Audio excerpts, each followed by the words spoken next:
Do you think the others are making good progress? Hope it's all going smoothly. Oh, hey look! They made it back as well! Prince! Llama! How did it all go?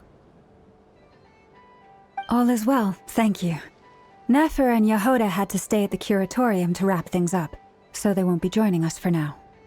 I ran into Miss Anefa and Miss Aino on the way back. Their work is still in progress, so I suspect they won't be back for a while either. You seem rather cheerful today, Mr. Flintz. I certainly am. I achieved what I set out to do and came away with more than I bargained for. Fighting alone can get quite tedious, but I had the good fortune to run into a pair of brave young warriors. We meet again. How have you been? Albedo! What are you doing here? Thankfully, tracking you down turned out to be a lot simpler than we envisaged. These two courageously lent me a hand while I was fighting the wild hunt. When they told me they were Servarka's colleagues, it all made sense. And given how people of outstanding talent tend to cross paths, it's no wonder you're already acquainted. So, who's your travel buddy, Albedo? Why don't you come and introduce yourself?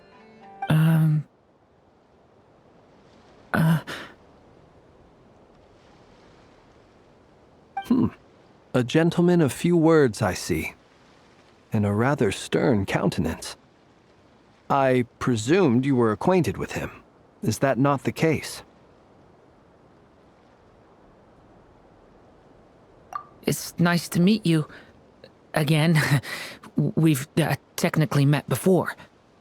Wait a sec! You're Minnie Durin! That's right. It's me. I'm glad to see you again. By the way, he says it's okay if you drop the mini. Yeah, I'm not as mini as I used to be. Interesting, isn't it? The first step towards blending into human society appears to be reflecting on whether one's name really reflects who they are. Wow! You look so different! In a good way, of course. It's great to see you looking so healthy. Thank you, Paimon. And although you're as mini as ever, I understand that diminutives don't always convey endearment. I'll be sure to simply call you Paimon as a sign of my great respect for you. Wow! You're such a smooth talker now. Paimon could get used to this. From now on, you may refer to her as your esteemed guide, Paimon. Personally, I think our little Paimon is the perfect size.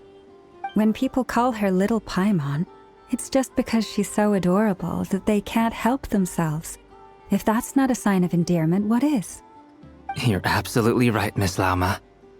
My brother still has a long road ahead of him when it comes to understanding human relationships. Anyway, speaking of long journeys, didn't Columbina, leave with you? How come she isn't back yet? She's been catching up with old friends. Wouldn't be surprised if she stopped for a cup of tea or 10 on the way back. Uh-oh. People are talking about me. Hope it's nothing negative.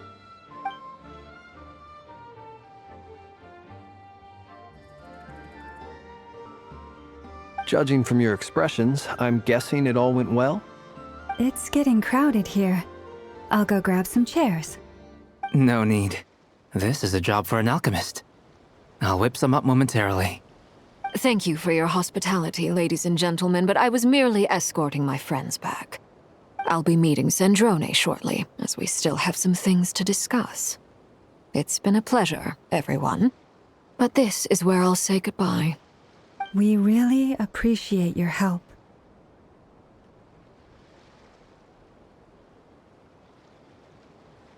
Oh, come on. Spare the formalities. I'm just glad I could help out some true friends. I understand. Well, bye for now, Harlequino.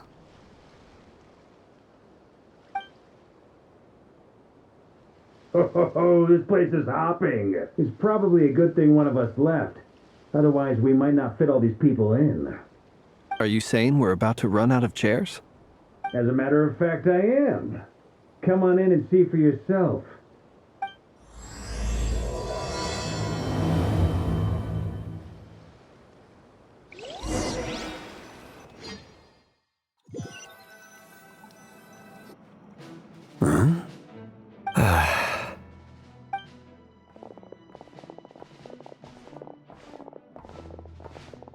I overheard your little chit-chat outside, by the way.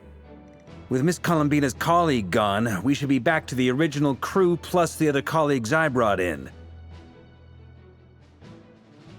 Though, it looks like we have another new face. Someone else managed to rope in a colleague too?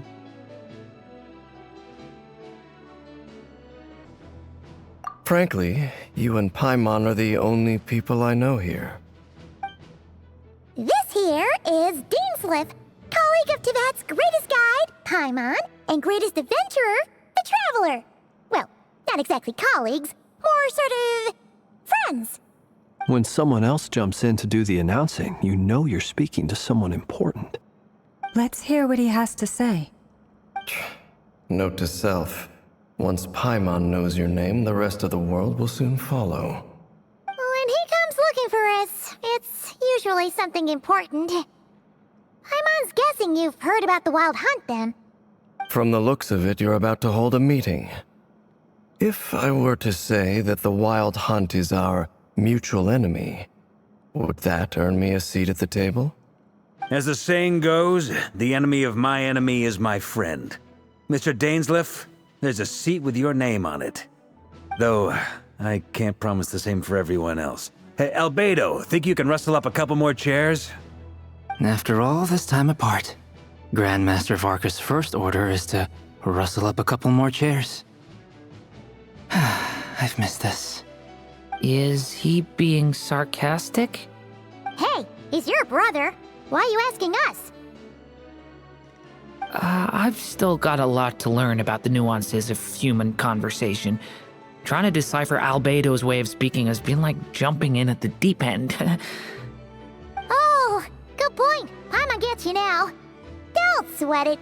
There are people who go their whole lives without getting the hang of it. You're ahead of the game already.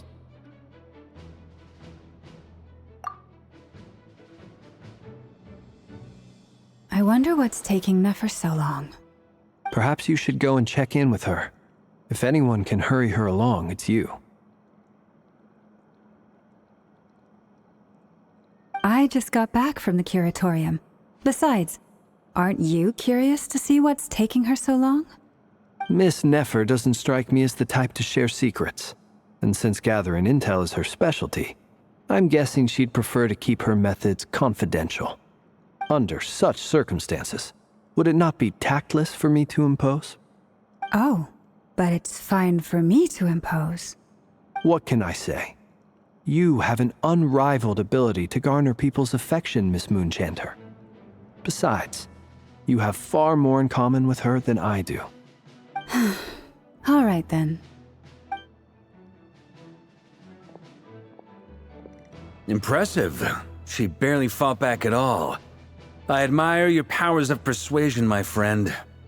As I'm sure Miss Lauma will realize soon enough, the trick in life is to always pitch in with other people's responsibilities so that you can be selective with your own. Another trick is to simply hide in the background. Spoken like a true sage. Anyway, looks like we've got some time to kill before the meeting. Let's take a little breather, folks. And feel free to chat amongst yourselves. We'll get down to business once the other two arrive.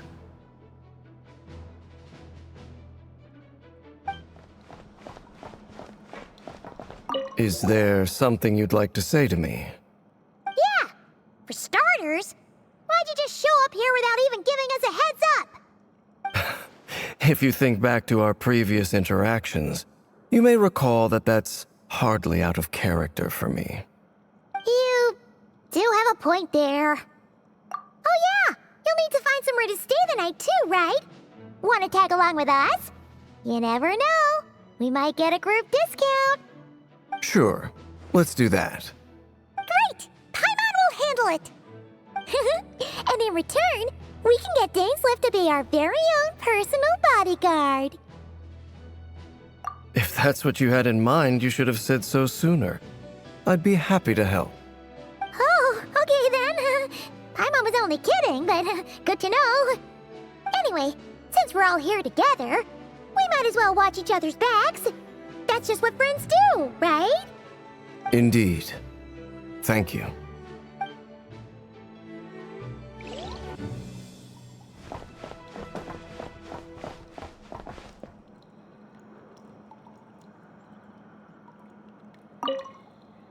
You're both awfully quiet. Why don't I start us off with an icebreaker? Much obliged. Have either of you ever had your portrait painted? If not, I'd be glad to help. That sounds like a lovely idea. You know how to paint, then? I dabble occasionally. He's an excellent painter. Tables, chairs, people, dragons, you name it. He'll paint it for you. I'm flattered. If I ever get the chance, I'd like to give it a try myself. I'll bear that in mind. Anyway, how about you, Durin? What sort of portrait would you prefer? Oh, I'd be fine with anything. Whatever style feels best to you. Very well. Then I'll play it by ear. You can replicate any style I want? I can try. If you show me a sample, I'll do my best to match it. Thank you. In that case, I'll dig up some reference material for you.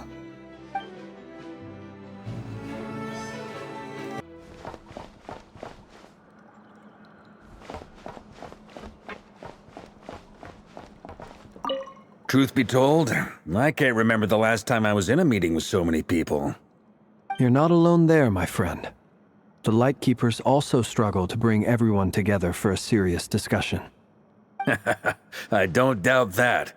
I've only ever met two Ratniki, one being you, and the other being that young guy, Itlua. Itlua is a good apple. I'll give him that. He's kind, honest, and regularly delivers supplies to my lighthouse. A true Ratnik to the core.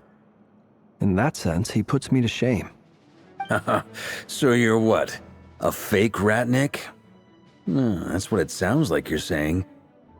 But I get the feeling that's not quite what you meant.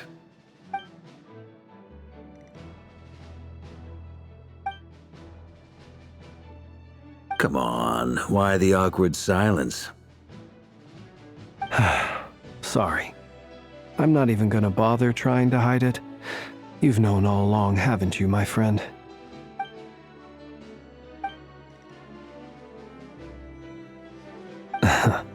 Now that was an awkward silence. Let's just keep this between ourselves. Probably best if Itlua doesn't know, huh? That goes without saying. Gotta be careful what you share with youngsters, after all. Anyone else in the know?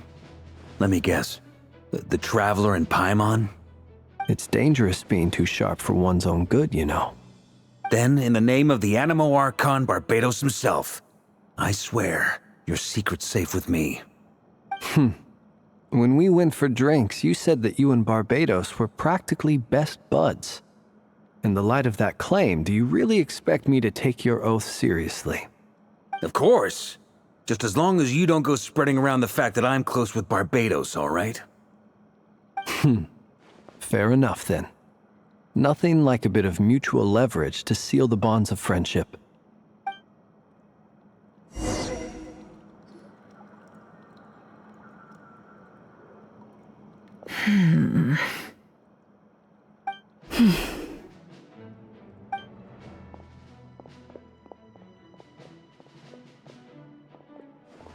Ah, Miss Nefer. You made it after all.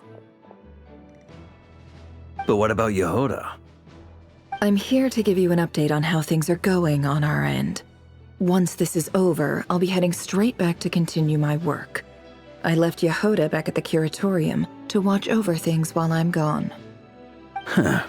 So much for just this once.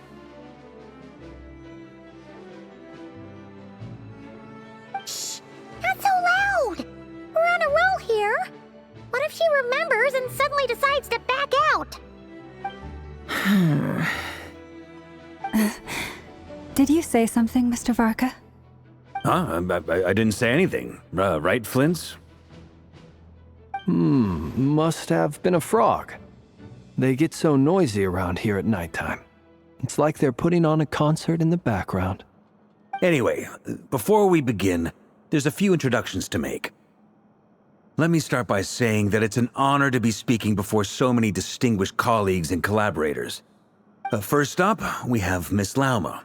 As Moon Chanter, she's the leader of the Frost Moon Scions, a local religious community in Nod-Krai. Then there's Miss Nefer, boss of the Curatorium of Secrets, and intel gatherer extraordinaire. Nefer is leading the investigation into Rerir's background, assisted by Yehoda and Lauma. From the little I've heard, they're making some great progress. Over here, we have Mr. Flintz, a ratnik and guardian of the abandoned lighthouse. In our last operation, he courageously distracted the Wild Hunt to buy time for the rest of us.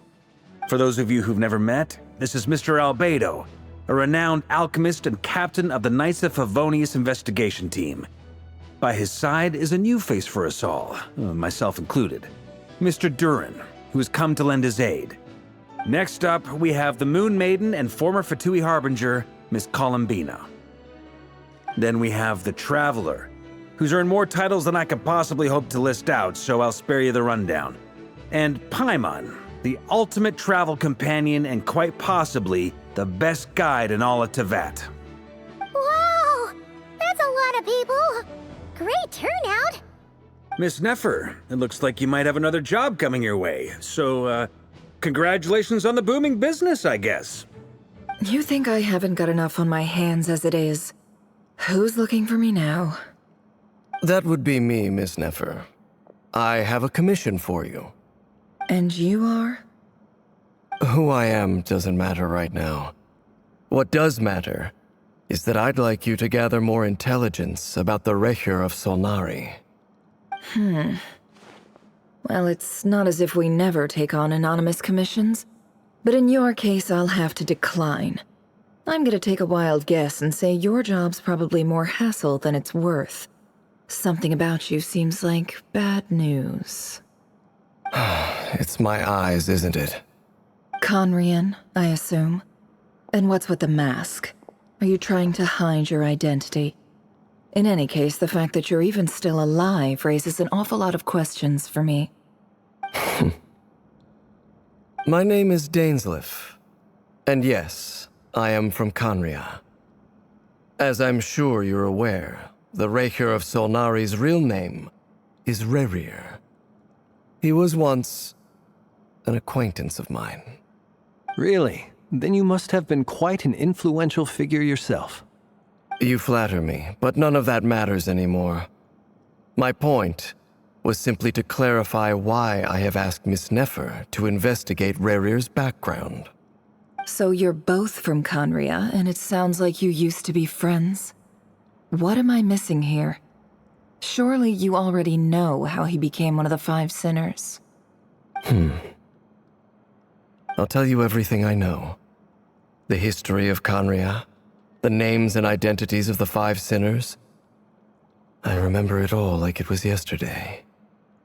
I have never spoken openly of this before, but the truth was exactly as people say. The Five Sinners were each driven by their own desires, and it was by playing upon these that the Abyss tempted them to their fall, tearing Conria apart in the process. The visionary, Vedafenir, who wished to foretell the future. The wise, Haroptatir, who sought limitless knowledge. Gold, Rhindaughter, who desired to create life. The foul, Sertologi, who pursued supreme strength. And last, but not least, Rerir of Solnari, Rerir, Ravager of the Moon. Of the five, Rerir is the only one who remains a mystery to me. He never harbored grand ambitions, so what changed in the space of a single night? How did he come to fall like the others? In other words, you're saying that his change came as a shock to you, and you have no idea what actually happened? That's right. You mentioned how the Abyss tempted them, which led to their fall. But what did that look like in practice? And what other context can you give me about the events of that time? The more detail you can give me, the better. Strangely, now that it comes to it, I hardly know where to begin.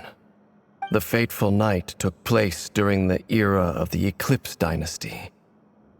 One day, my elder brother, the visionary, Vedafenir, was summoned to the palace by the Vinster King. only for the king to gouge out his eyes and cast him into the dungeons. When I came to hear of this, my fury knew no bounds. I gathered together every ally I thought I had, and together we set a night to storm the palace and free Ved. Centuries on, the memories of that night still haunt me like a never-ending nightmare. We broke through the palace gates, just like we had planned, each striking towards our separate targets. But then, I was betrayed. Even Vedafenir, the very person I had come to rescue, abandoned me and partook of the Abyss's power.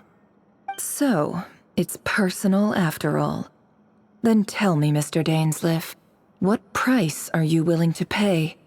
You, of all people, must know that nothing comes for free. I cannot say what price would be worthy of such a commission. But know this. Rerir was not always a madman. Believe it or not, there was a time when he was just an ordinary man, working for the Conrian Intelligence Service. Uncovering the truth of Rerir's past is the only way to unravel this mystery. But before you decide if you will accept my commission, I will tell you more about him. Enough, I hope, to help you plan your next move. Sounds pretty good to me. Feels like we just flagged down a random passerby, only to discover he's actually a master strategist who has a score to settle with our enemy. Can I borrow your halo? It could be useful in the lighthouse. Hey, enough with the wisecracks! Besides, isn't that lamp of yours bright enough already? Relax. It was meant to be a compliment. If that was a little over the top for your liking, I'll make sure to tone it down next time. I'll give your proposal some serious thought, Mr. Dainsleif. Let's speak in private once the meeting is over. Before that, there's a few things I'd like to share.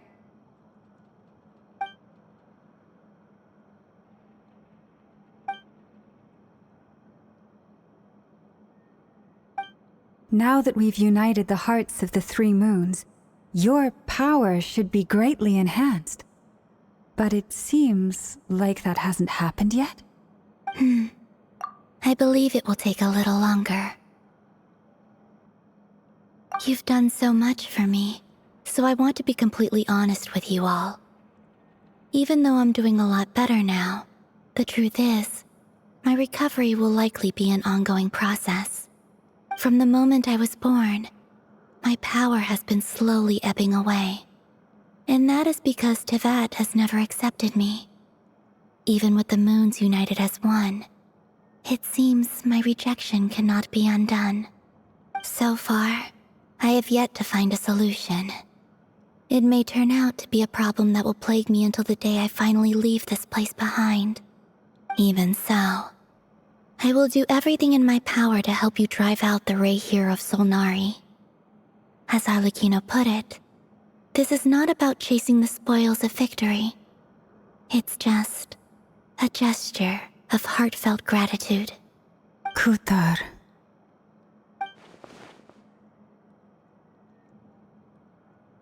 Defeating the Rerir of Solnari will be no easy task. While my strength slowly recovers, we'll also need to gather more intel. Naturally. We should take all the help we can get if we hope to defeat him. We've considered several viable plans now, but our choice hinges on the answers to a few key questions. Is it even possible to kill Rerir? What experiences shaped the person or monster he became? And what's he really after? Given Albedo's expertise in alchemy, I think we should leave him to try and answer the first of these questions. Understood. As for the other two, I'm afraid we'll have to count on you again, Miss Nefer. Believe me when I say it's not my wish to burden you. But right now, relying on your skills is our only option. So you're placing all your hopes on me, huh? We can't thank you enough for agreeing to help us. Honestly, I can hardly believe how lucky we are. You sure have a talent for changing your tune, Miss Moonchanter. Timid like Yehoda one moment, then flinches insincere flattery the next. Ladies, please. I must object to your portrayal of me.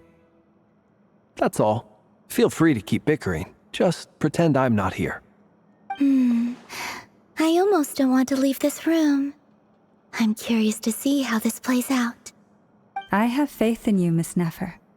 Something tells me you'll stand by us until the very end.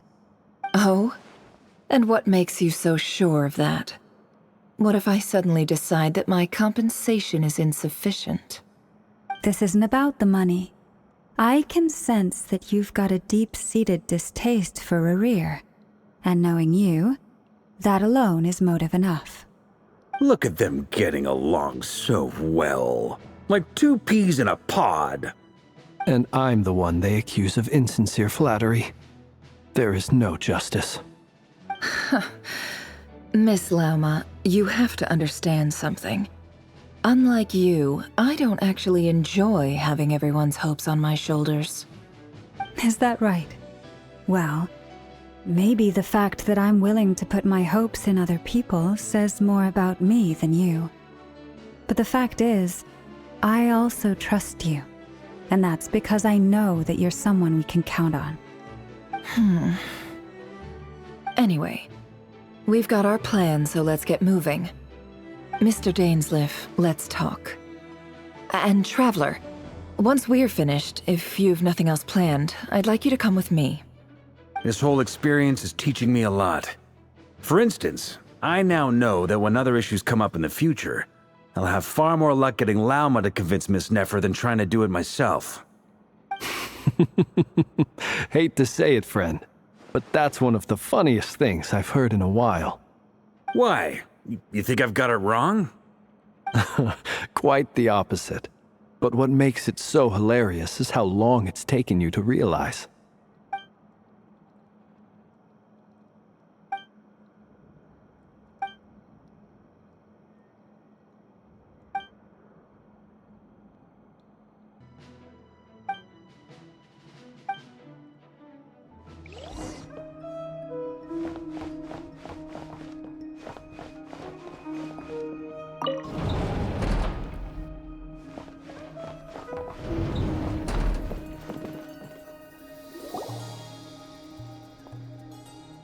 Thank you for waiting. It's okay. We actually used the time to help Dainsleif get a room at the hotel. That's very considerate of you. Now, I trust you share my curiosity about Rerir's past, and you seem fairly familiar with Mr. Dainsleif already. We spoke at some length after the meeting. He was the one who suggested I should invite you to join this operation. He feels confident that these secrets will be safe with you.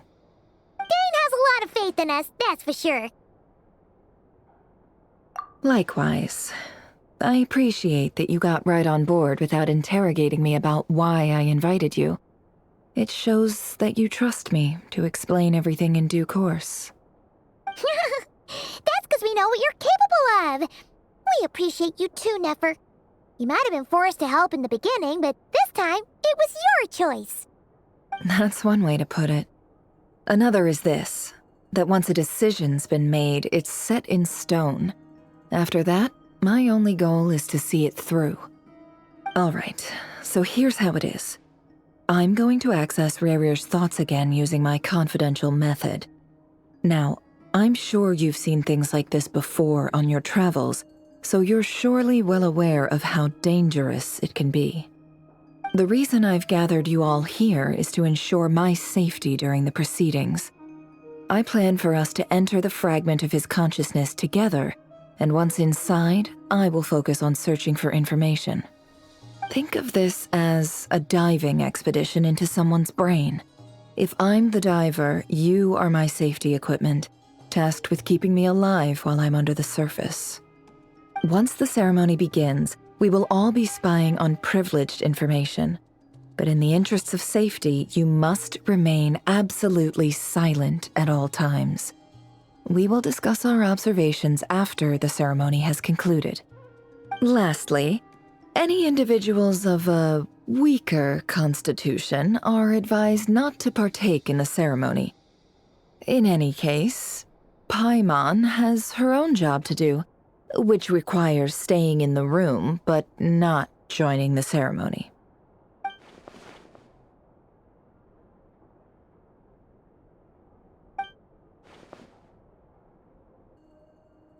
Well, good luck, everyone! Sounds like all Paimon can do is cross her fingers and root for you guys. There's a little more to it than that. I was being serious when I said you have a job to do. While the rest of us are inside Rerir's mind, it's imperative that we have a team member on the outside. In the event that something goes wrong, you will be our first responder. I don't anticipate any issues, but the extra level of safety will be greatly appreciated.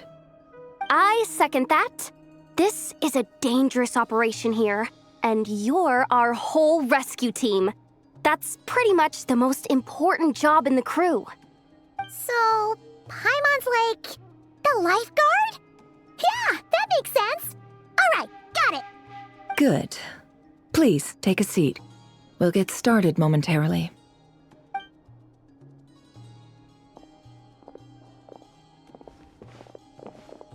So, did Mr. Dainsleif tell you anything else?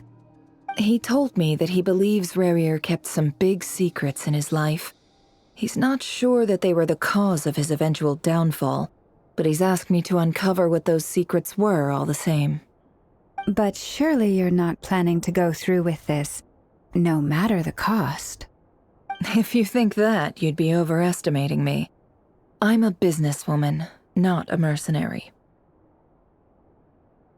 But I do have my own professional reasons for taking this job. You think I'd turn down the opportunity to get a first-hand glimpse into Conrian history? No chance. Well, as long as you don't let morbid curiosity get in the way of safety concerns, we're good. We'll do whatever we can to help you. You're such a killjoy.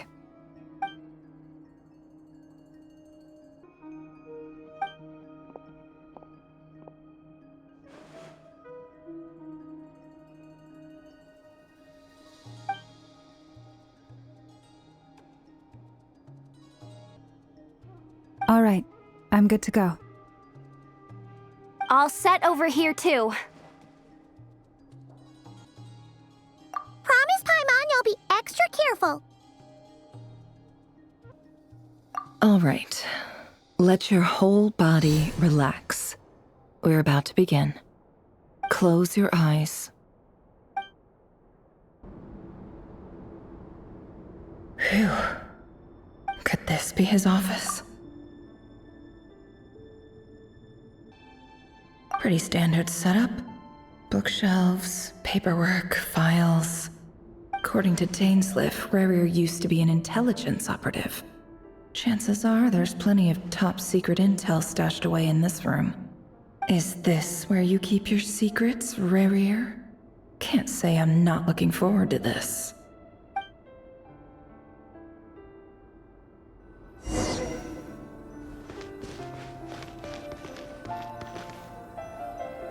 He looks even gloomier than last time. I wonder what's changed.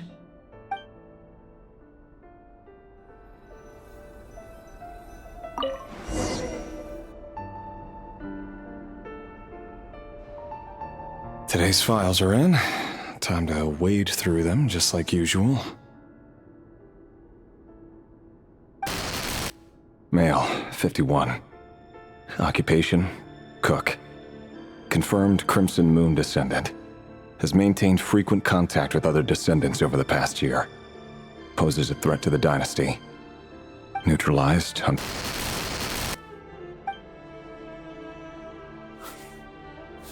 This one should be archived under purged targets.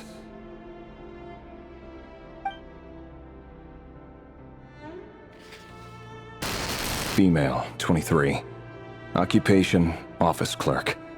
Confirmed Crimson Moon descendant. Has maintained frequent contact with other descendants over the past year. Poses a threat to the dynasty. Neutralized on...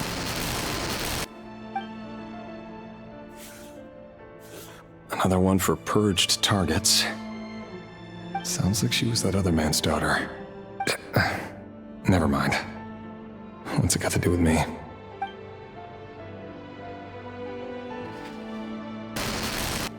Male, 40. Occupation, teacher. Confirmed Crimson Moon descendant. Has been observed making contact with other descendants during the past year. Poses a threat to the dynasty. Neutralized on...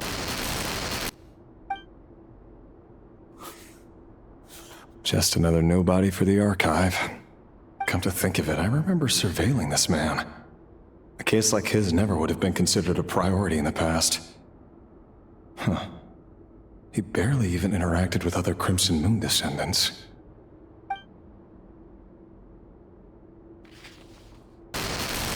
Female, 16. Occupation, none. Orphan and confirmed Crimson Moon descendant. Has been observed making contact with other descendants during the past year. Poses a threat to the dynasty. Neutralized on... Filed. I have no recollection of this girl. None whatsoever.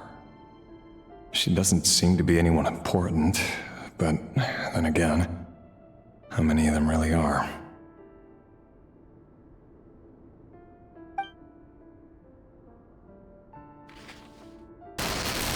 Female, 13. Occupation, none. Orphan and confirmed Crimson Moon descendant. Has been observed making contact with other descendants during the past year. Poses a threat to the dynasty. Neutralized on...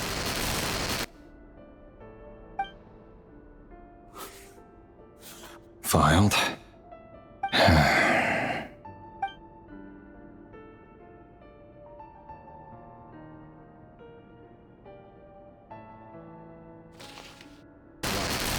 Male, 11. Occupation, none. Orphan and confirmed Crimson Moon descendant. Has not been observed making any contact with other descendants during the past year. Poses a threat to the dynasty. Neutralized on...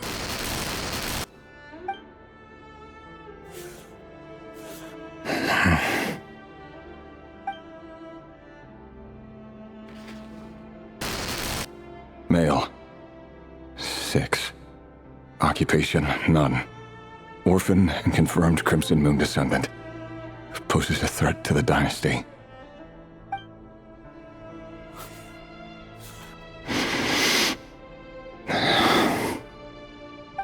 It's funny, isn't it? Your job is becoming both harder and easier at the same time, depending on how you look at it. Sooner or later, the Crimson Moon descendants will be completely wiped out. But as their numbers dwindle, they become harder and harder to track down. That's not how it is. Fortunately, however, most of the able-bodied adults have already been taken care of. The remaining weaklings will be increasingly easy to deal with.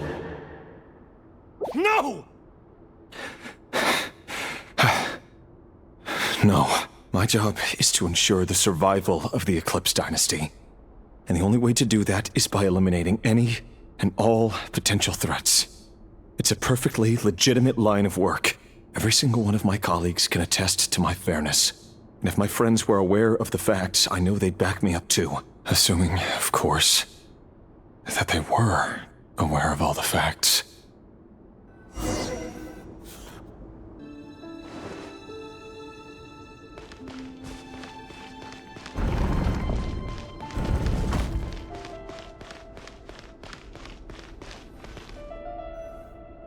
Mr. Vedifalnir, it's been quite some time since we last met. Rerir, I trust you're here because you have something important to discuss. Forgive me. I wasn't tuning out, it's just, I noticed you didn't even phrase that as a question. As if you knew I was coming. Tell me, Does someone in your position ever feel the need to ask questions at all? It is indeed within my power to foresee certain things. Things like your arrival.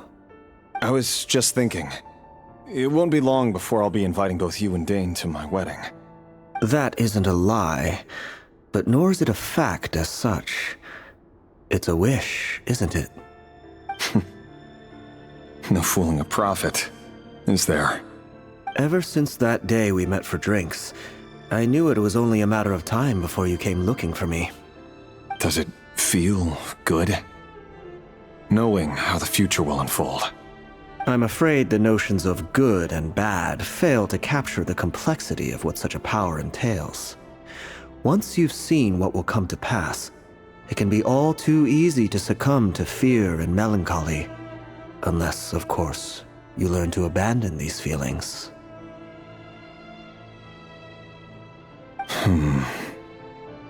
You fear my silence, and long to hear the words I left unspoken that day. That's right. You must have noticed my reluctance to broach the subject, and the reason is simple. Because the truth could never have lived up to your hopes. For both our sakes, such words are better left unsaid. The burden of prophecy was never meant for your shoulders. So who exactly do you deem worthy to hear your prophecies? None but our exalted king? Or rather, our king as he once was. You're closer to his majesty than I am. You must know better than anyone how much he's changed. You say that as though it is to my benefit. Yet precisely because of that, I dare not speak rashly. A king can turn out to be the most virtuous of rulers, or a tyrant more terrible than the most vicious of dragons. You are so wise and far-sighted, yet still you would have me live in fear of the unknown? You make a fair point. Especially given my silence alone was all it took to send you spiraling downwards. Very well then. Let me offer you some advice. And I say this not as a prophet or a visionary, but simply as the brother of your friend. For many reasons, there is very little chance of your marriage ending in happiness. If happiness is what you seek, you should find another fiancé.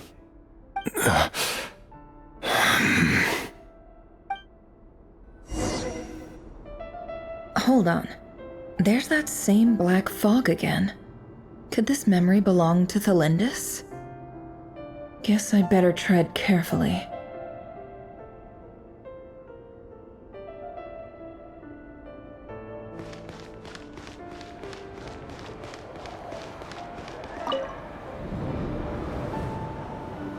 Wait. Hear me out. This time we finally got a clear look at his face and learned his true identity. His name is Rerir, and he claims to be one of the king's guards. What did you say? A cruel irony, isn't it? The man you're set to marry leads a double life as a brutal executioner. Why are you telling me all of this now? Simple. It's because I want you to kill him. You are the only person he would never suspect. No, absolutely not. I would never dream of doing such a despicable thing.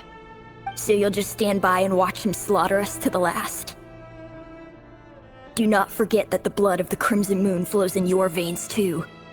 The blood of the Crimson Moon? What does that matter now? The dynasty has long been dead and gone.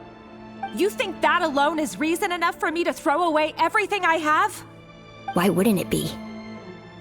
You two were once a child of the Crimson Moon, just like me. Don't tell me you've never felt so much as a flicker of fury for the way we were trampled into the dust. As long as you promise to abandon this pipe dream of restoring your dynasty, I can try to persuade him. Or have him persuade the Vinster King. Persuade the Vinster King? Do you even know why he's so obsessed with hunting us down? Why he keeps trying to force us to hand over our secrets. Over and over again? Or why we refuse to give up on restoring the dynasty? The Vinster King. A blind fool. His eyes clouded by powers from beyond this world. A petty little man with a miser's heart. And he dares to sit upon the throne? Mark my words. Sooner or later, Conria will fall.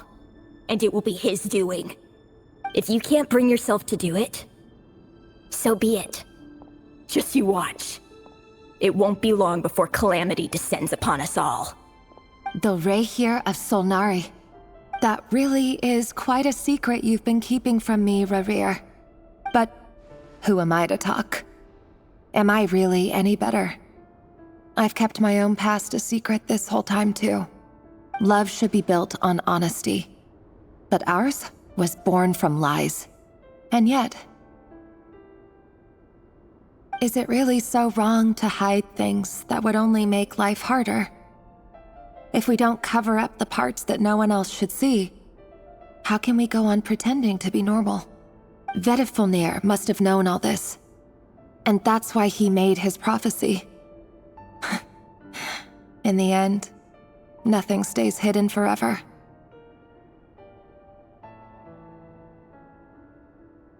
But I won't just sit by and watch this disaster unfold. I'll do everything in my power to protect what I cannot afford to lose, no matter who I have to face.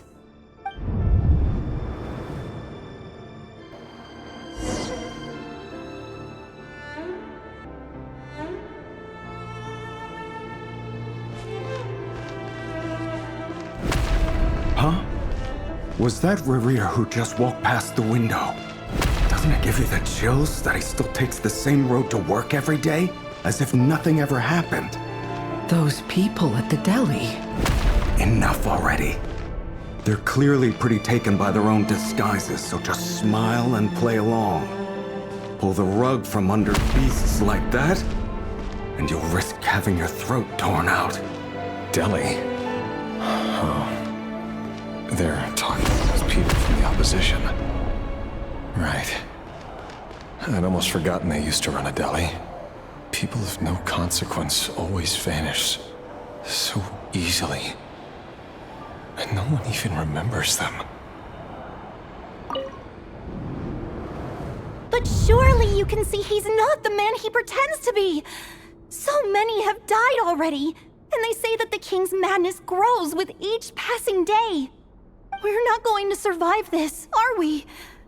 But why does it have to be this way? Do we really deserve to die just because of the blood that runs through our veins? Felindis, are you even listening? Sorry, Freether. My mind was off wandering. I heard you, though. You're talking about what Rerir said. He's just following the king's orders. He's a secret agent, and it's his job to hunt down rebels and dissidents. By the time you first met him, he'd already taken lives. Maybe he was using you from the very beginning. No. Rerir has no idea I have anything to do with the Crimson Moon. My family are only distant relatives of the main lineage, and besides, my eyes are perfectly ordinary. Truth be told, apart from my teacher, pretty much no one knows I have any connection to any of it. It's been a long time since my family severed ties. But as Orlog said, who could possibly talk sense into that raving lunatic of a king? No one. I'll work something out. Trust me, I'm with you all. But for now, you need to keep yourselves hidden. Don't let anyone find you, anyone at all. Don't forget that Rerir is an Eclipse operative. You need to be extra careful when he's around. And when I am too. For now, don't come looking for me. And if anything happens to me, just act like we've never met. If even you can't escape this, what hope do the rest of us have? But after all this time together, surely he wouldn't lay a hand on you. I won't speak in his defense, nor can I give you a clear answer to that question. but I'll do everything I can to put an end to this. Here, hold on to this. If an opportunity to escape presents itself, take it. You'll be glad you took some spare change. You call that change? But what about you? I've got a job, and there's still money coming in. But you can't go anywhere right now. Please think about yourself for once.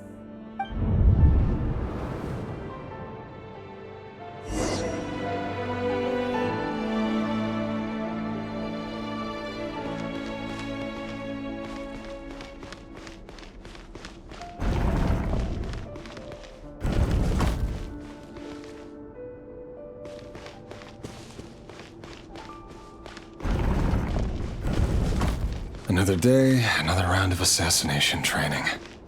Training ground is just beyond this hidden passageway. When you kill a person, doesn't it bother you when you end up covered in their blood? Why would it? Aren't we all just walking blood bags? But not everyone is accustomed to hunting down others like prey. You've been a hunter for so long now, you seem to have forgotten that most people don't just go around killing one another. Leave me alone. If you try to hold them back, you'll be swept away by their unstoppable force. And if you try to ignore them entirely, you'll end up tearing yourself to pieces.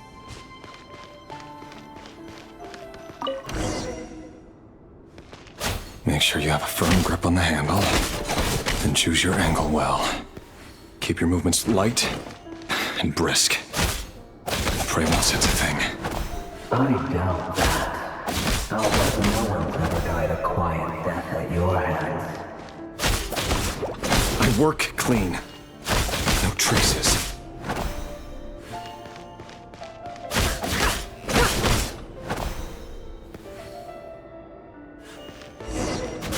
Doesn't make it open and above board, though.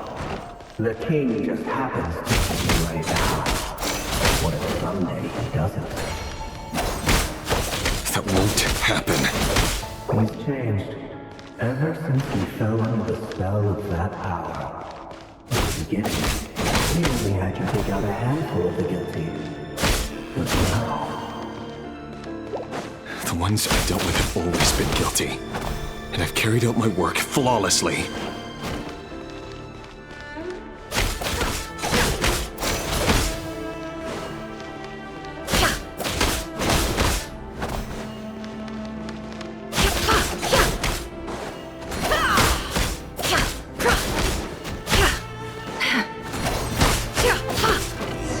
You know why Felinda didn't accept your proposal, don't you? Was it because she didn't trust you? Or something else? Enough!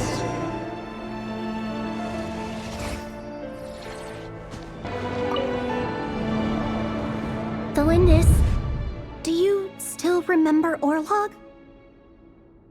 Orlog. The boy who was pretending to sell flowers. You spoke for quite a while, didn't you? Yes, we did. What about him? He was arrested 2 days ago. Chances are he's already dead. He... I just don't get it! After everything he's done, why do you still stand by him? Or does it mean nothing to you that people keep dying? No, that's not... Just hear me out. I need to go now, Thelindis. They're looking for us. You take care too. If you ever need a place to hide, come find us.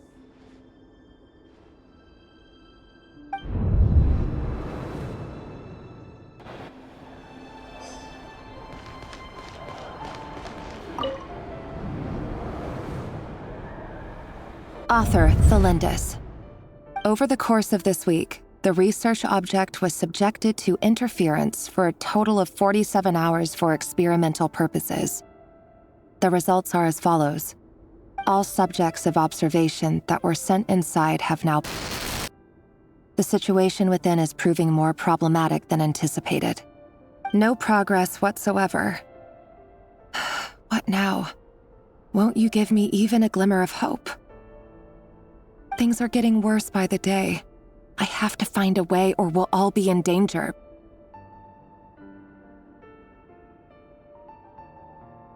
But I... If all this research comes to nothing, what then? Sooner or later, it'll be my neck on the line. But could he really bring himself to kill me? No. Surely he wouldn't have the heart.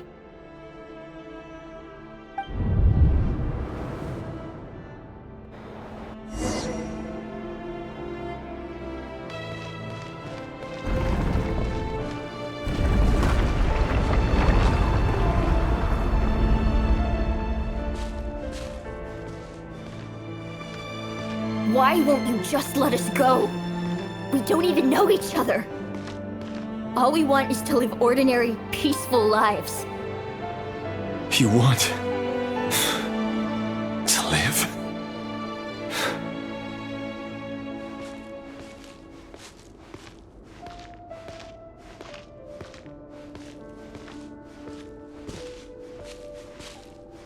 Yes. I just want to go on living. Is that really such an unforgivable crime?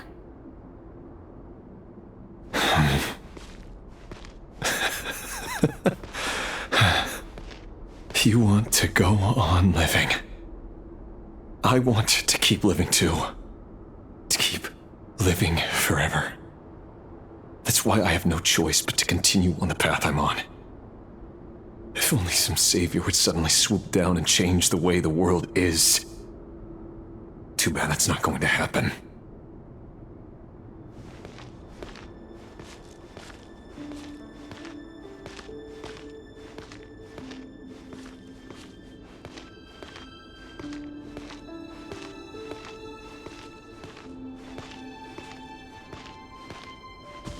Imagine that. If there really were such a person, you and I wouldn't be standing here like this, would we?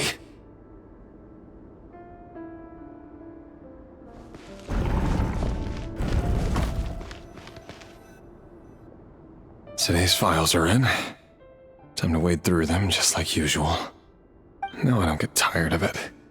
It's my job. And not only am I lucky to have it, I'm good at it too.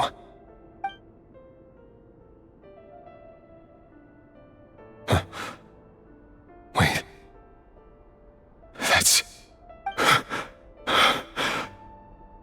Thalindis? No. No! No! Why? But you bear no mark of the Crimson Moon! How could you possibly have anything to do with them? It cannot be! A diluted bloodline. Carefully concealed. I see it now. You've been living in the shadows just like me. What a fool I've been. Numbing myself with talk of justice. Even imagining my friends would back me up. But in the end, Irminsul. Finster King! How far are you going to take this? From the direct bloodline to secondary offshoots? And then what? Today it's the descendants of the Crimson Moon. Who will it be tomorrow? Will you not rest until everyone down here is dead? No. This cannot go on. This is where it ends.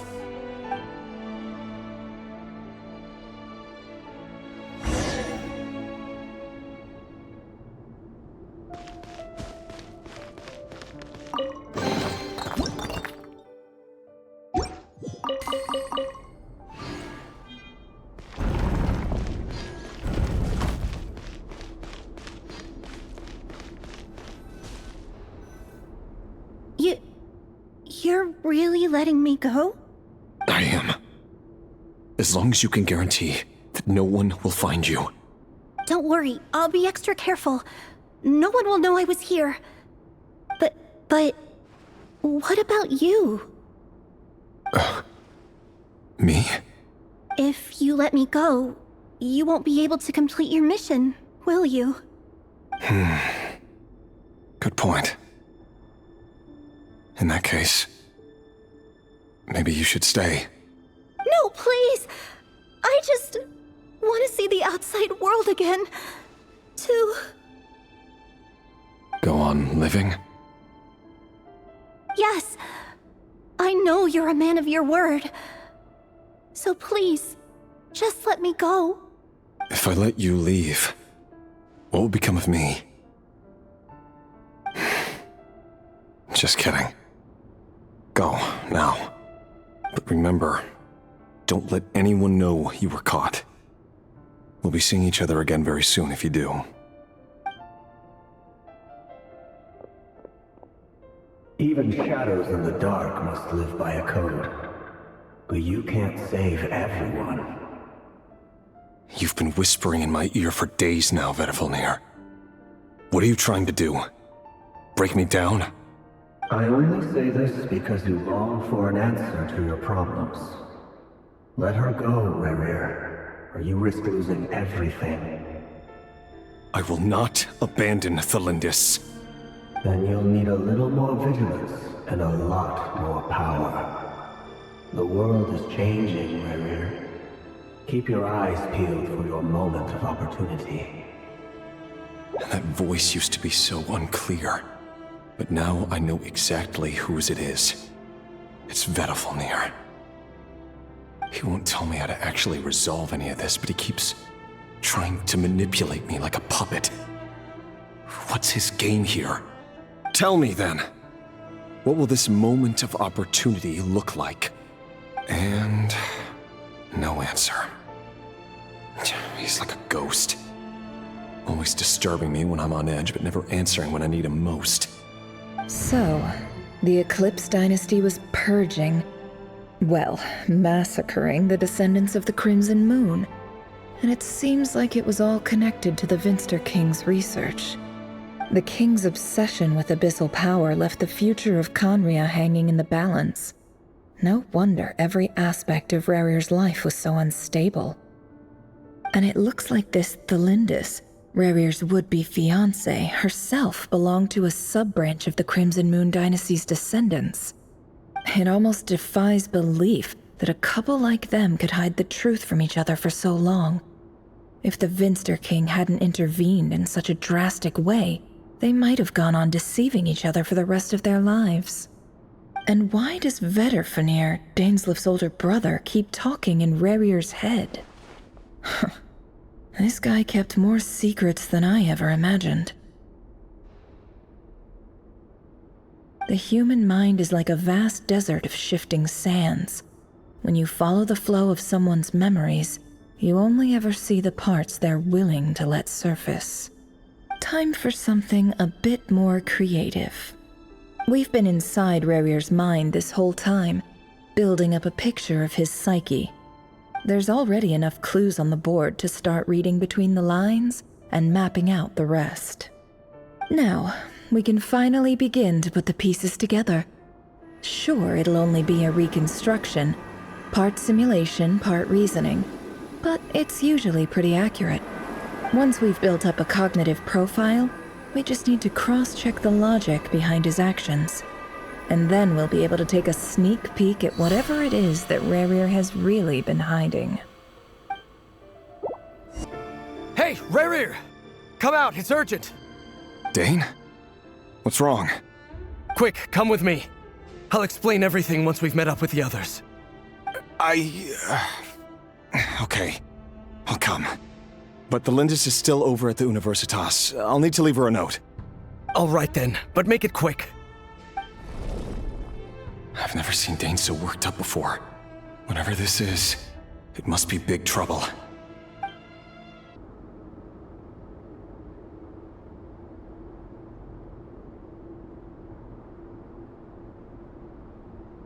Well, this is a nice change, meeting you all at this hour. When men and women of ambition can speak face to face in broad daylight, I say that's a big step forward for our dear Conria. Don't be ridiculous. We do not fear the day. Why would we seek refuge in the night? You might ask your blade that same question. I'm told it prefers the cover of darkness. The word on the street is that Sertologi only strikes when he has an unfair advantage. But that is patently false. I see you're missing an arm and a leg. Surely only a fair fight could explain that. If this is your way of offering me replacement limbs, believe me, I'll take them. Oh, we can certainly discuss that. With bioalchemy, anything is possible. Assuming I have your full support in my research. Lunatic. Robtatir, what brings you here?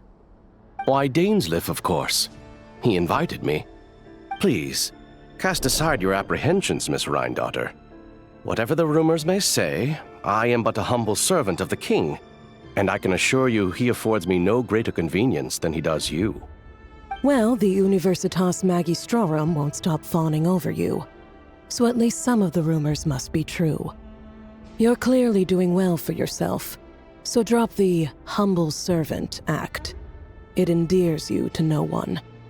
You're president of the Universitas Magistrorum, the chief royal mage known as the Wise by royal appointment, and by far the most favored among the 4 pillars of Conria. Vice President Veit doesn't even try to hide his envy when he sees you. My success is the product of hard work and good luck. It's as simple as that. Were the king not such an extremist, I hardly think I would have received a senior post at my age. Of course, no job is without its gripes. Serving a king like ours can be a challenging task, as I'm sure you can imagine. And as for Efterveit, in missing out on the presidency, he's dodged a mountain of stress.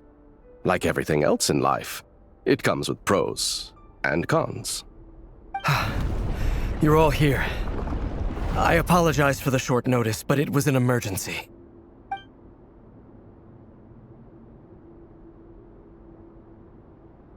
You must be Rerir.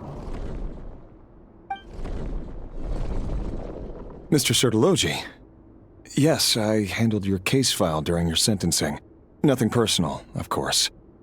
I'm pleasantly surprised that you remember me. You're clearly a person of substance if you've been invited here. But Dainsleif, you'd better have a very good reason for convening this little gathering. It's my brother, Vedalfenir.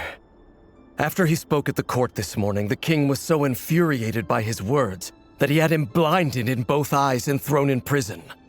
Vedalfenir in prison? Strange. I thought the king trusted him and Horoptatir more than anyone else in the world. Does this mean the king's circle of trust just got even smaller? It has nothing to do with trust. It's about what the king wants, which is as clear as day to anyone paying attention. I simply appease him, because it's in the best interests of the Universitas Magistrorum. And also because you're slimy. Vedalfenir, perhaps less so. But still, a visionless visionary? It rather inclines me to think that qualifications are not what get you ahead in Conria. Do you honestly think this is an important discussion to be having right now? Dane, what are you planning to do? Rescue Vedalfenir, I assume. Correct. It will mean storming the palace by force. Tonight. I need all of you on my side. That's far too dangerous. And don't forget, Dainsleif, you're captain of the Royal Guard. You swore an oath to the throne. Hmm? You've been planning this for a while, haven't you? I have no desire to commit treason. But whatever critique the king may have of Vedalfenir, disfiguring your most loyal subject for putting the best interests of his court and nation first, this is not the conduct of a wise ruler. My blade will force the king to see the error of his ways. So, Vedalfenir's prophecy enraged the king. I'm sure it wasn't what he wanted to hear, but if he won't take counsel even from the visionary, that is deeply troubling news. The extent of His Majesty's madness is now all too clear. The question is, how does a man like me get out of this situation unscathed? You have noble ambitions, Dane, but I'm afraid they don't do much for a guy like me. I'm not interested in saving the world. All I want is a letter of pardon. A letter of pardon? For whom? Thelindis? The chances of the Vinster King issuing a pardon for anyone connected to the Crimson Moon seem vanishingly slim.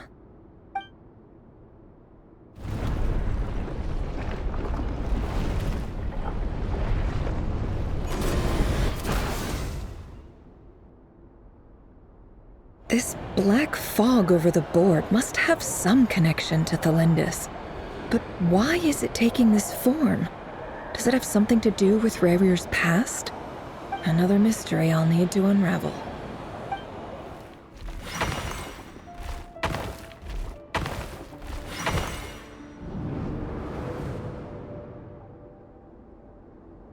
Author Thelindis.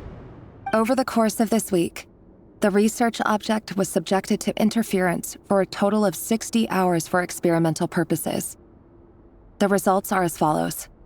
Research dating back to the Crimson Moon Dynasty has established 2 points regarding moon marrow. Firstly, its origins have something to do with a god's power. Secondly, it serves as a portal to an as-yet indeterminate location. Moon marrow can thus be defined as a spatial gateway.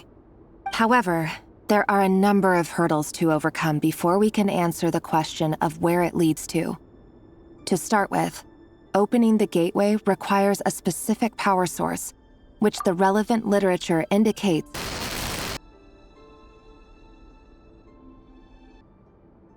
an enormous amount of power is then required to keep the gate open. Currently, the total power output of our instruments remains in the single digits.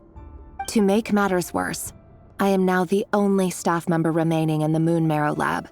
The Universitas Magistrorum recently decided to move most of its personnel into abyssal energy research, which has stymied all Crimson Moon-related projects. This is not a wise move. I have always maintained that placing all our hopes in a single source of power is risky, especially one as poorly understood as this.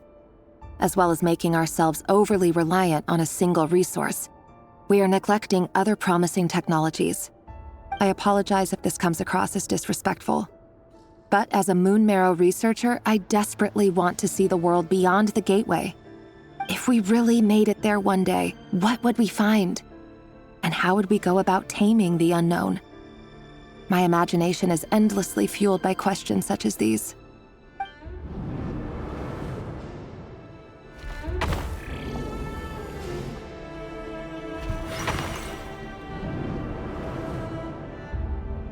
This is for you. I heard you're gonna leave the city with your parents. Thelindis, did you hear about what happened? I've heard nothing. Rerir got back very late last Friday, and he was acting a little unusual, but he slept pretty well, so I'm guessing whatever he did was a good deed.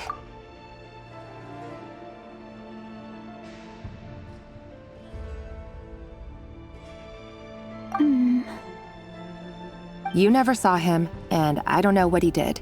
And this conversation never happened. You understand? What if he finds out that you pried into his secrets? Don't be silly. I don't know what secrets he does or doesn't have. All I know is he's just a normal guy who happens to run some errands for the king. Are you scared of him? I don't know. The Rerir I know doesn't match the person you all describe. Logically, I should be scared of him. And yet, I don't want to lose him. But enough about that. You should get going, and be careful with the package I gave you. Keep it secret. Keep it safe. What's in it? A piece of the moon. All you need to know is that as long as you keep it safe, then in the future, everyone will be able to see a red moon. A red moon? You mean our moon? That's right. Our moon. Promise me you'll look after it. I promise, Tholindis. The Crimson Moon bloodline will never die out. Its light, the color of blood, will become like a fire that flows in our veins, no matter how long it takes.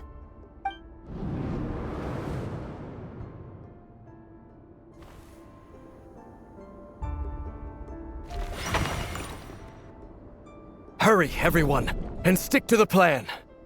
Sir Dainsleif, what are you? Is this treason? You know what happens to those who betray the throne. Please, don't do this! It is the king himself who has betrayed the throne. He has betrayed all of Khaenri'ah. If you have any love left for justice in your heart, you should join me. It's showtime. Dane and his group will handle the troops in the palace. Then Hraptatyr and Rheindater will disarm the security measures. My job is to enter the prison and rescue Vedifalnir. Stay safe. Wish me luck. Look after my brother. Draw your blade. It is time for justice to prevail. This place is filthy. And the smell is abominable. Clearly, the king doesn't allow his prisoners a single shred of dignity. This is dire. Found you. Hello, Mr. Vedifalnir. It's you. Surprised? Oh, wait. I guess surprise isn't an emotion that prophets feel very often. I certainly felt some surprise in the moment when I was blinded. Surprise at the king's sheer ignorance. Surprise at just how unfairly this world responds to words of earnest remonstration. I'm curious. What did you prophesize this time? It wasn't a prophecy. It was a word of warning. Someone had to say it. The king has forsaken all reason in pursuit of his obsessions. I simply told him that if he continues on this path, Khaenri'ah will surely fall. But he didn't listen. Worse still, he stabbed you in both eyes and locked you away. Dane asked for my help. The court is in complete chaos now, but I'm sure you predicted that. Everything is transpiring as I foresaw, yet I am powerless to change it. Fate is an immutable force. I can but lament as the inevitable unfolds. I do wonder whether giving a man the power to see the future does nothing more for him than slowly crush his spirit. Forgive my curtness, Vedifalnir, but the king did not suddenly turn on you today. His suspicions have been brewing for a long time. You can't have wisdom beyond the reach of your fellow man without attracting his fear and suspicion. There are things the king does not want to see. So, he doesn't want you having visions of them either. He blinded you because he thought this would make the visions stop. He wasn't entirely wrong. I did indeed lose my power to see the future. Right up until... Until what? Just now. I believe I saw something new. Well, tonight could go a lot of different ways. 5 of us banded together to storm the palace, also we could rescue you. This will go down as the most tumultuous day in Khaenri'ah history. I sense hatred in you, but also hope. A desperate hope that with the tyrant deposed, that will be the end of the story. But this is not the end. It is the beginning of a new chapter in a whole new story. There are many men of honor and courage in this world, Rerir. But you are not one of them. You're not here for justice, are you? You're here for yourself. Is that a dagger? Interesting. Why not the polearm? It was always your weapon of choice. With your abilities, I don't doubt that you were able to recover some of your sight. But I also doubt that you want to make an enemy of me right now. Of course not. We're on the same side, aren't we? We could be. But I need you to be honest with me, Vedifalnir. this point, you're my only hope for the future. You mean your future? With your beloved, Thelindis? Yes. And I know there are bigger things at stake here. A dynasty, a nation, maybe the entire world. But forgive me, I care first and foremost about myself. I can't abandon the one I love to save myself. I just can't do it. But you see a broader picture of the future than I. You see the solutions to the biggest problems of our age. So tell me, what is my solution? What's the answer? In matters of fate, answers are either right or wrong. What will be and what will not. Maybe you are willing to pay a certain price in the pursuit of happiness, but unfortunately, fate does not negotiate. That is the cruelest thing about fate. It is unmoved by your sacrifices. That can't be true. I know it's your voice that I keep hearing in my head, urging me to see how the world is changing, to seek more power, so I can protect the things I love. You show me disaster, but you won't show me how to avoid it? Why? Why are you doing all this? My voice. In your head.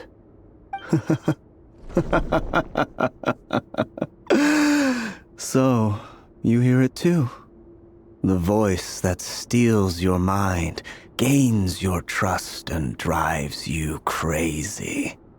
It turns out that we are not so different, you and I. Vedifilnir just broke into the strangest smile I've ever seen in my life, as if he'd discovered some monumental secret. But then he suddenly switched to looking extremely weary. Very well then. My advice to you is as follows. You must persevere. Whatever trials and tribulations you may face, be steadfast in the belief that they are your path to the future. For as long as you live, your story with Thelindis shall not come to an end. That is the only chance you have of fighting back against fate. It is up to you whether you believe my words. Regardless, that is all I will say on the matter. I have no right to intervene any further. I will hold you to your word. Thank you for setting me free. In return, I will tell you one more thing that you cannot afford to ignore. Just then, a strange wave of energy rippled through the city. We had no idea what it could mean. If I were you, I would head to the Universitas Magistrorum. The Universitas? Oh no! I'm sure we'll be seeing each other again very soon, Rerir. Whatever Vedifilnir said, I didn't catch it. I didn't even help him out of the prison. There was no time to lose.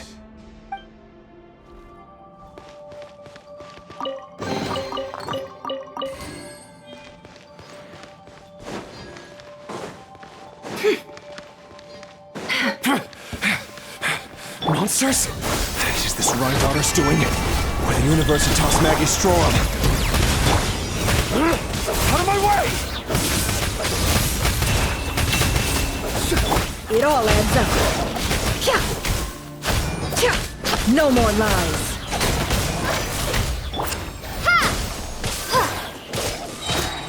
Germinate!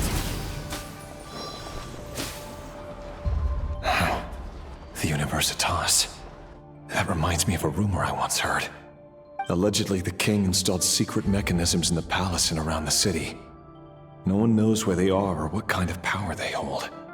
But if they were ever going to activate, it would probably be on a night like tonight. Help! Help!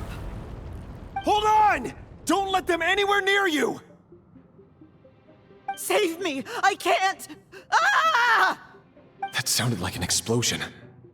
So, the rumor is true? The king really went through with it. What other means does the king have at his disposal? They must run on power from the Abyss. And given it's a major center of Abyss research, anyone over at the Universitas will be in grave danger. I have to hurry!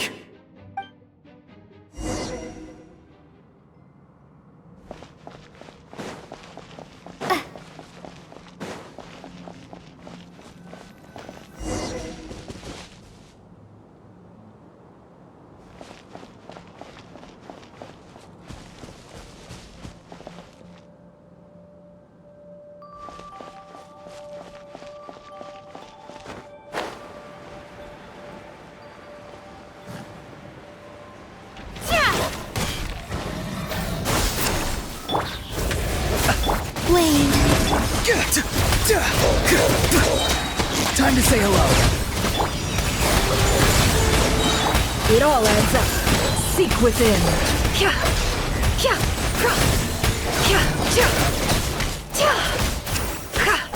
3 moons converge. The long sleep beckons. Close your eyes. Observe. Night falls. Wait. Go! You're free now!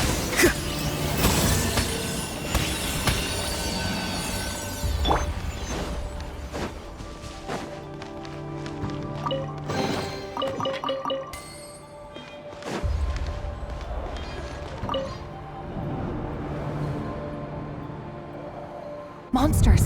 At the Universitas Magistrorum? Why now?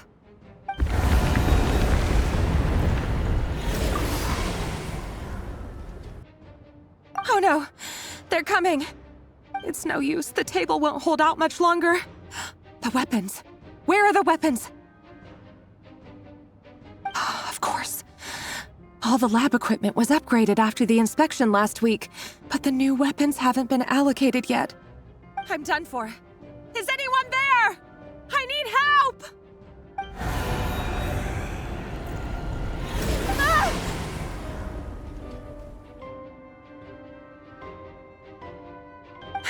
Stay back! Please stay back! Please!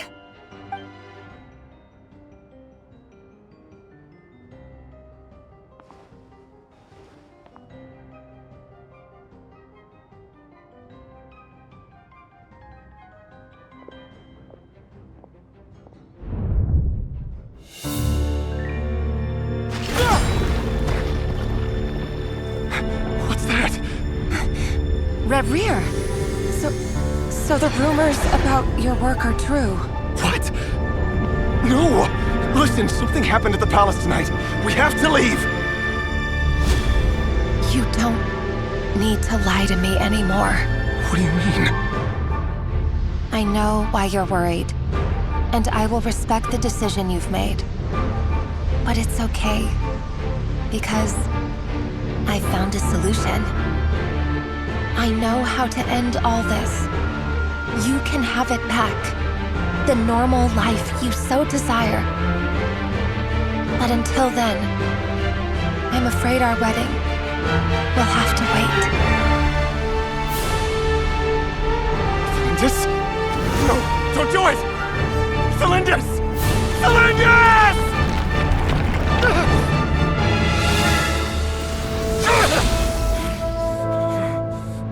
I told you, Rerir.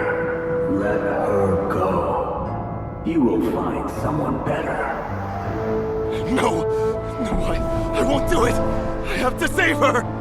By what means exactly? A lowly pawn. You lack the power and the strength of will. Do you know a way? Tell me! Come to the palace. Join us.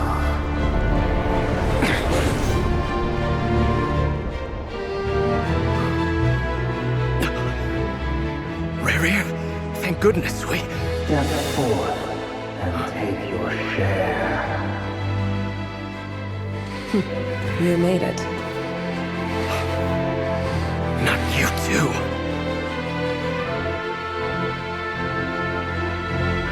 Hatred or grief, despair or desire. We all have our own.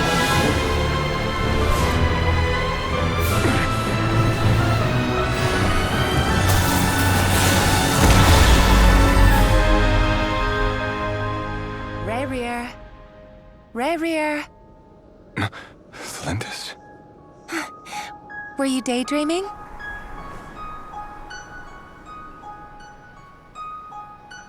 You still remember, Rerir? That question you asked me a couple of weeks ago? Oh. You mean the proposal? Yeah. I'm wondering, where do you think would be a good place to discuss it? Maybe in the garden?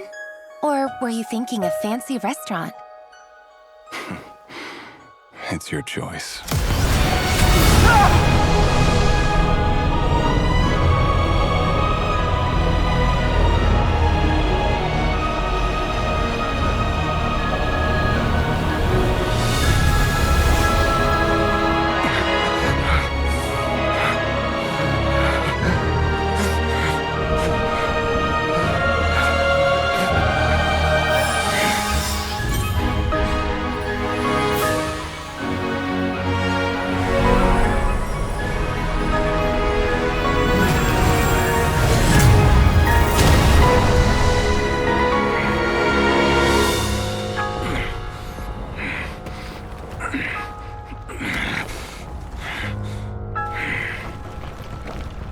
I will find you.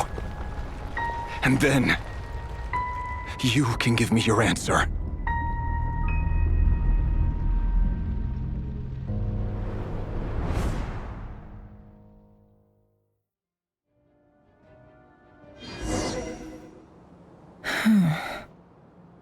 So that's how the Rerir of Solnari was born. A monster created by circumstance is a monster all the same. Viewing other people's thoughts for too long can get uncomfortable. Right now, I'm feeling a strong sense of loathing. In a nutshell, the story of Conria is what happens when the truth falls by the wayside. Everyone tells little white lies, and before long, you have a huge pack of lies that destroys everything. Whew. Time to get back. His past is filled with sorrow, but the tale of any fallen civilization is one of endless tragedy. Cruel as it may be, that was Conria's fate.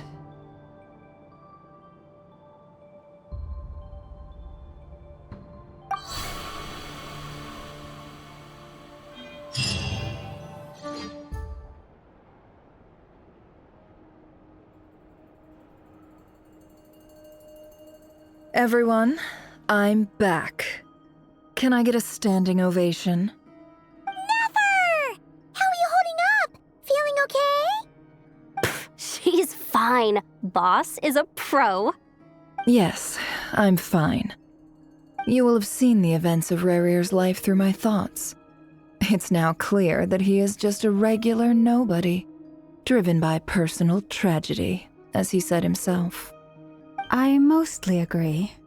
There's only so much we can know about him from his memories alone, but they did give us a clear glimpse into his life in Conria. However, I would not consider Rerir to be a nobody. He was deeply involved in the events of that era. Yet, when the catastrophe of a generation strikes, nobody is safe. Sounds to me like you're speaking in riddles again. Is this you urging me not to abandon the people of Nod-Krai in their hour of need? That's not what I meant. Although I do hope you choose to remain a part of the plan. Without you, the mission ahead will be all but impossible. Then try to remember that I respond better to the carrot than the stick. And I don't appreciate being bossed around. Now, as for you, Missy, you were excellent. You stuck to the rules of the ceremony and kept your mouth shut the entire time. Bravo. Cool. So, can you fill me in on the deets now? Most of what I saw went right over my head. Patience. You'll hear the whole story, don't you worry. But let's meet up with the others first. It will save me narrating it twice. Yehoda? Yes, boss. Let me get that door for ya. That's more like it. For a moment there, I was worried you'd forgotten about the first clause of your employment contract.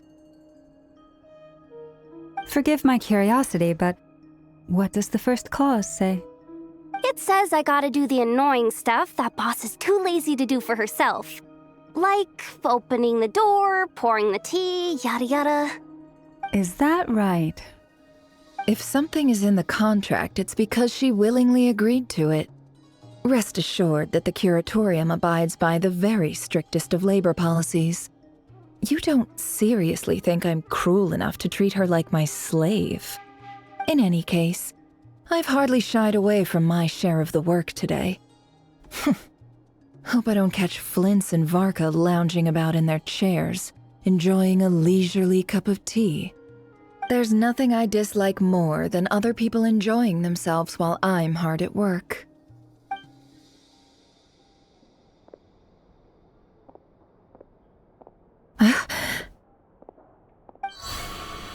Oh no.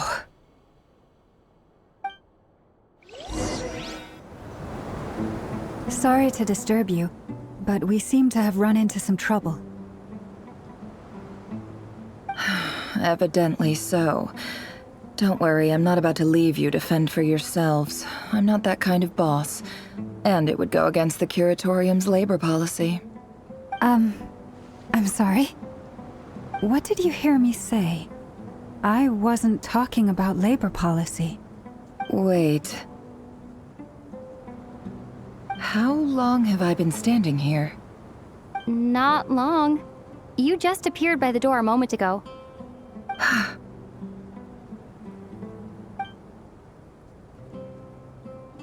Boss, what's wrong? You look like you've seen a ghost. We've been tricked.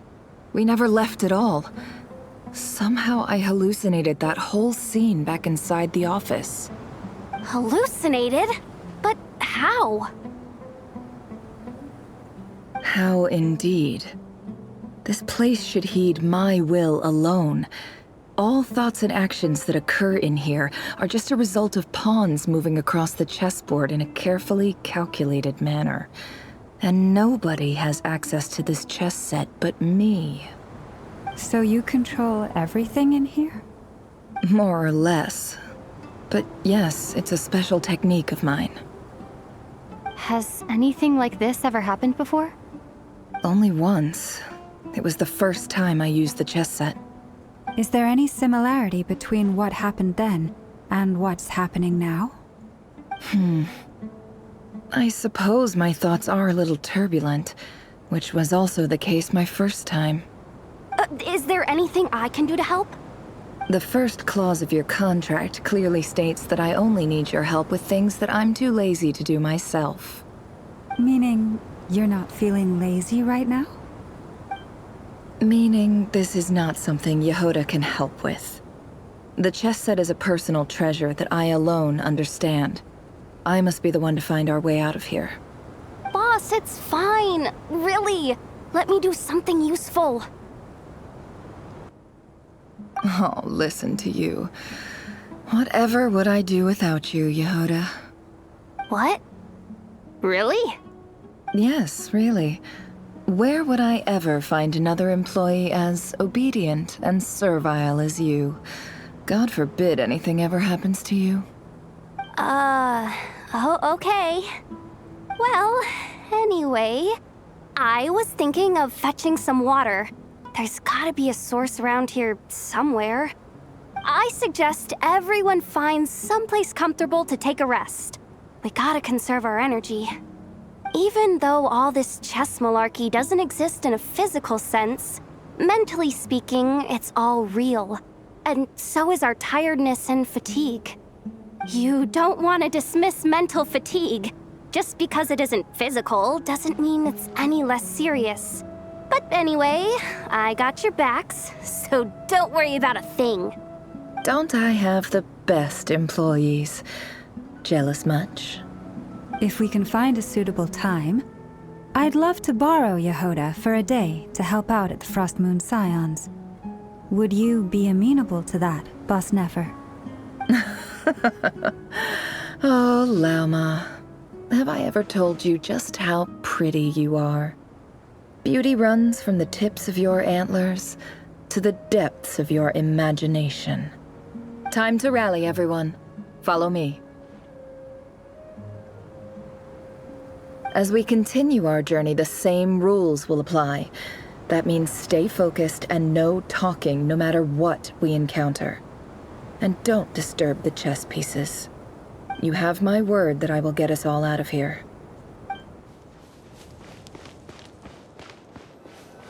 This place place looks familiar.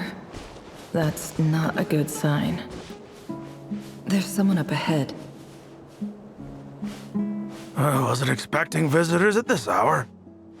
Wait, is that? Oh, it's him. There you are! Sinue's been looking for you all day. I think he has some news for you. Oh yeah? What were you doing just now, Uncle Retinue?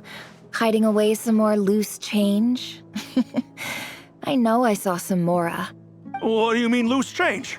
Oh, come on, I'm too old for this. Just pretend you saw nothing.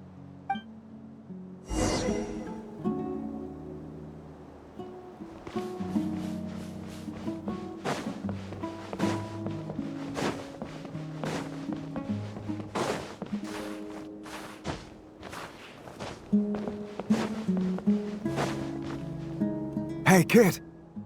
Mind telling me what Sinuhe's been up to recently? I'm trying to get in his good books and I need a way in. Get in his good books? Why? What do you want with my dad, Uncle Apepi? I've written a new song. I was hoping to showcase it at the next festival, but I'll need his approval. A new song, huh? I'd love to stay and listen, but unfortunately, Uncle Retinue says my dad's looking for me. Well, there's plenty of time and I'm not going anywhere. See that pile of stones? I'll be sitting there warming up my vocal cords. Come find me when you're done. Pile of stones. Got it.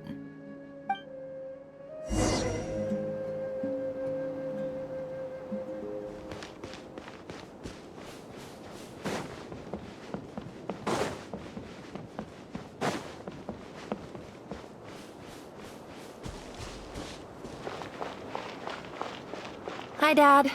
Uncle Retinue said you were looking for me. Ah, there's my little princess.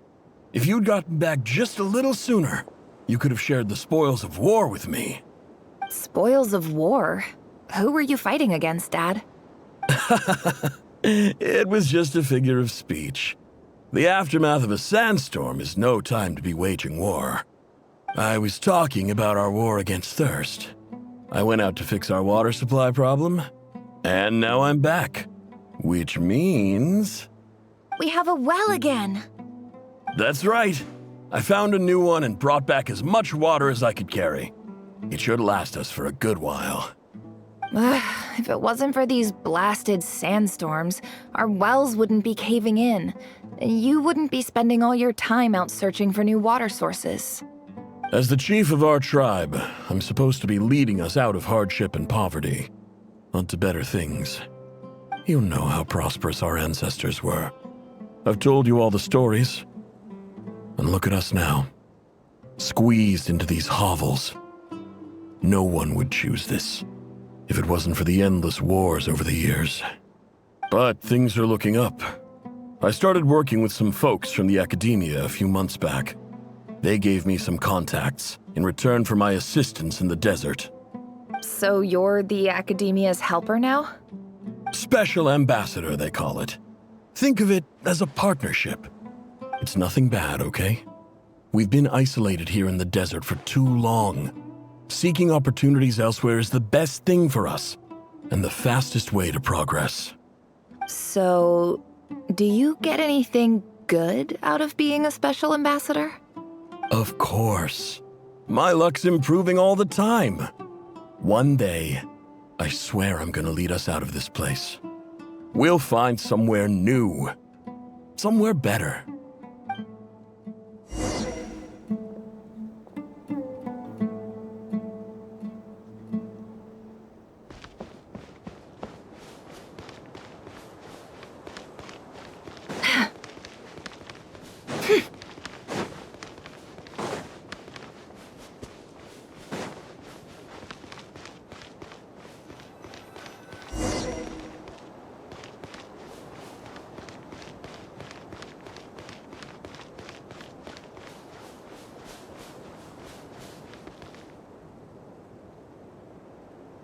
That's our well, and you know it. You stole from us. Well, you've gone from chief to thief, and now you have to face the consequences. Did you really think you could take our water without permission and get away with it? You're either brave, stupid, or both. And that Special Ambassador Act? Yeah, nice try! We spoke to the Academia. They said it was all news to them. You're a liar and a cheat!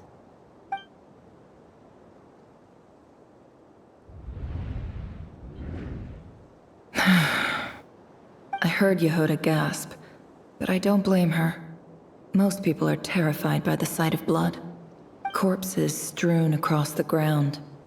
The wounds are clearly from scimitars and daggers. The desert dwellers' weapons of choice. There's a handwritten note on the ground. Let's see what it says. Halil, this is Sinuhe, chief of the Shimti tribe. Surely you remember me. I was the one who helped you and your colleagues avoid the quicksand in the desert. This is my second time writing to you. I assume my last letter must have gotten lost in the mail, as I didn't receive a reply. I hope this one makes it to you safely. I'm writing to you because I need some help. That sandstorm the other day completely blocked up our well, forcing me to look for another water source in Iab and Unut territory. It was a matter of survival. Praise the gods. The well of the Iab tribe was intact. It was my last resort.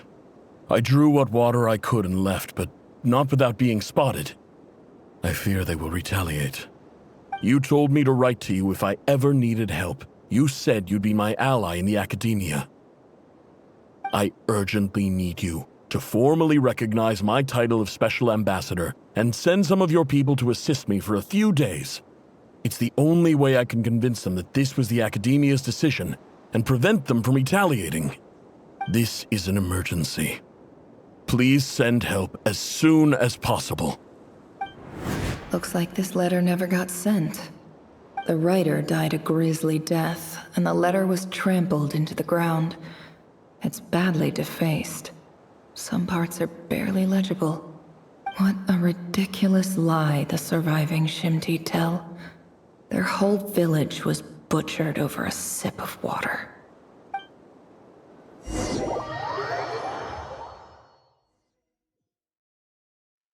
Ah, officer. Welcome. Welcome to our humble village. I thought you would at least have the courtesy to provide some respectable libations. This is the finest wine our village has to offer. I promise.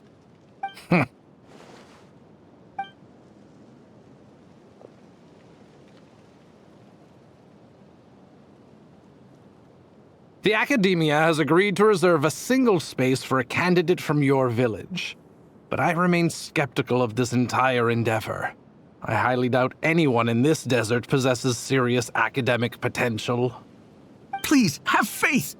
If not in us, then in our God. The child we found shows great promise. I beg you, take her away from this place. Give her a chance. Don't let her talent go to waste. I don't recognize her. New arrival? She showed up here a few days ago and we took her in. She's a really bright kid. Please help. I'm begging you.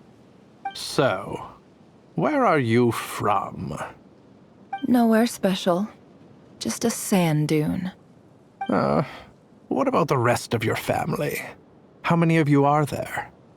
Just the one. It's only you? Correct. So, no brothers, no sisters, no mother or father? Any who have slept on a bed of sand, I call my brothers and my sisters. Apart from that, I have no family. All right. Get over here. Sign your name on the form.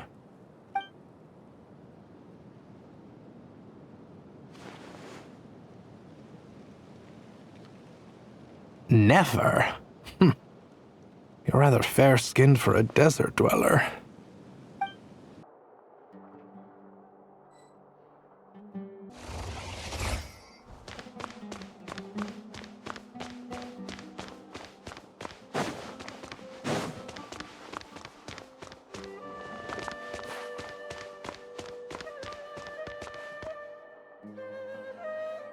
Nefer, this term's assignments have been issued already. Please read through the materials thoroughly, conduct your own additional research, and then write an essay on the topic. Yes, Professor, I'm aware. I just had a couple more questions I wanted to get your perspective on. Oh? Please ask away. Well, I saw the other students' problem sheets, and I couldn't help but notice that my assignment is much easier than theirs. Do you really think I'm a weak student? A weak student? Goodness, no. Quite the opposite. You have a sharp mind, almost too sharp. I think what you're saying is, a weak student wouldn't have noticed the discrepancy, and if they did, they certainly wouldn't complain about the lighter workload. You see, sharp as they come. You see things the way they are, and I'm sure you know why they're like that. Because of where I come from. Because I'm different. I'm sorry, Nefer. I don't like it any more than you do. It's just... Anyway, you said you had a couple of questions. What's the other one? I wanted to check. If someone sent me a letter to the academia, where do I go to collect it? Ah, your family wrote to you. Well, as long as they put your name on the envelope, someone should hand it right to you. Not exactly. It's not even a recent letter. I was just curious where the mail would end up if no one collects it. The House of Dana, I expect. I know there's a box for unclaimed mail somewhere in there, probably sitting on a shelf. Whatever you're looking for, that'd be the place to start. Okay, got it. Thank you, Professor. Oh, don't mention it. Honestly, I feel like I failed you. I'm supposed to be your teacher, but I haven't taught you anything. Hey, don't say that. You're a great teacher, and you do your best for all your students. But the rules are the rules. You're not allowed to teach students like me. It's not just the academia either. The whole world bends over backwards for the successful, and leaves the losers to suffer and die. Oh, my dear child. Don't tell me you've given up on life already. I haven't. I just think that if you want to make it in this world, you have to find a way to become successful.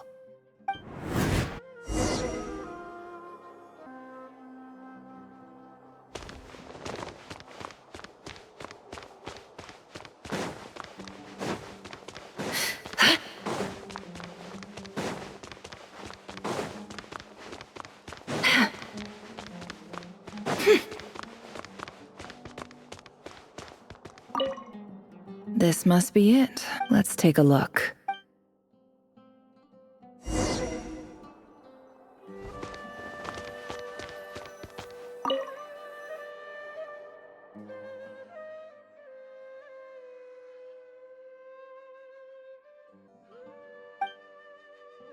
A dilapidation survey from Port Ormos. Looks like it's from a Core of 30 representative. What a strange thought. A bunch of mercs losing sleep over rundown buildings. This one was never even opened. I guess the recipient didn't care what the Core of 30 had to say about anything. Who was it addressed to? I don't recognize the name, but it must have been a Kasharawar professor.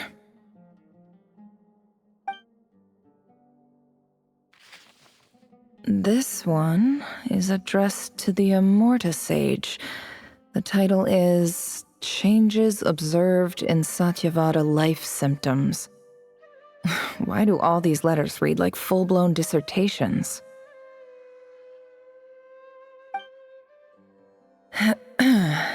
Guided by the incense, we became lost somewhere in the forest.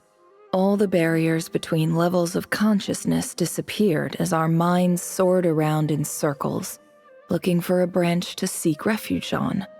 In clinical terms, these symptoms fit the description of incense poisoning.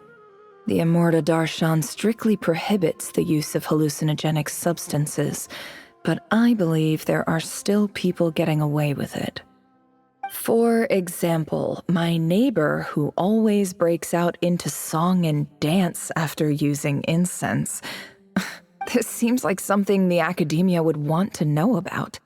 Why wasn't it collected? Wait, what's this written on the back? The note says, "The sender authored this letter while under the influence of mushrooms.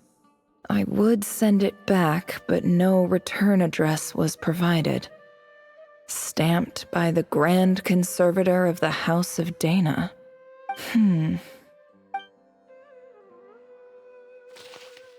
This next one is addressed to Grand Sage Azar. A few words of protest regarding recent changes in Sumeru's educational policy. In recent years, the academia has taken on a small number of students from the desert region, as per the policy to this effect. However, it appears to me that these students have not, in fact, been provided with educational opportunities that are, in any meaningful sense, equal to those enjoyed by their peers, as well as receiving dumbed-down assignments and perfunctory tutoring. They do not even have full access to the Akasha system. Education is the fundamental purpose of this institution, which should go without saying in a nation whose founding virtues are knowledge and wisdom. I ask you, is the lip service we pay to the policy of education for desert students truly the standard of pedagogy to which the academia aspires? As Grand Sage, policy decisions are your prerogative, but do not forget your roots. You and I were once students too, as was everyone else in this institution. I do hope you will give some serious attention to this matter. I encourage you to discuss issues like this with myself and others, and listen to some alternative opinions. Great letter. Shame it didn't get to where it needed to go. And the sender is... Sage Cyrus of Spontamod. I didn't realize anyone else even knew how bad students like me have it in this place. So this is where letters from the Sage of Spontamod end up? Nice one, Grand Sage. Really enlightened leadership. Whatever. This isn't what I came here for. Moving on. I'm not exactly holding out hope that a letter sent from the desert would even make it here. But if it did, where else would it end up if not in this box? I can't believe how much discarded mail there is. Must have been years since someone last went through it all. And this is just one box. The whole House of Dana is boxes on shelves. I don't believe for 1 second that any human being has sat down and read through all the documents in this place. Who has that much free time on their hands? Wait, could this be it?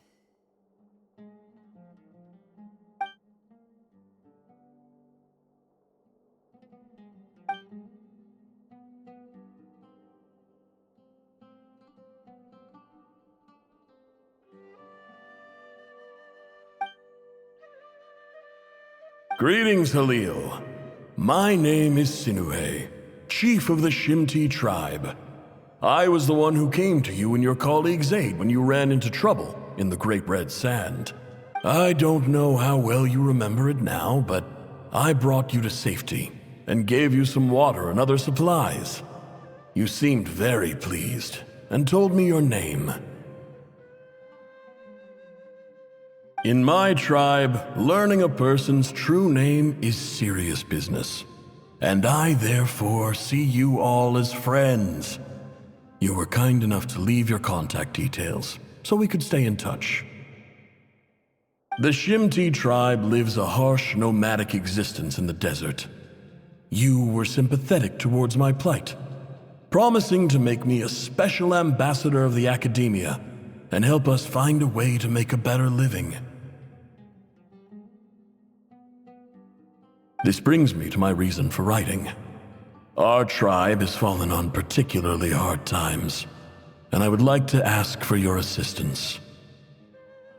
There was a terrible sandstorm a few days ago, which blocked up the well in our land.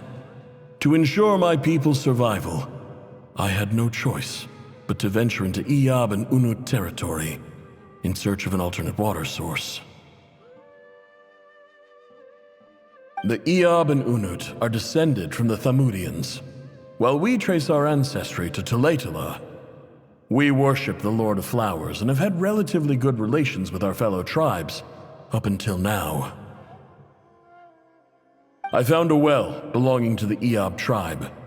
They declined to help us, but I really had no other option, so I took some water to keep me and my tribe alive.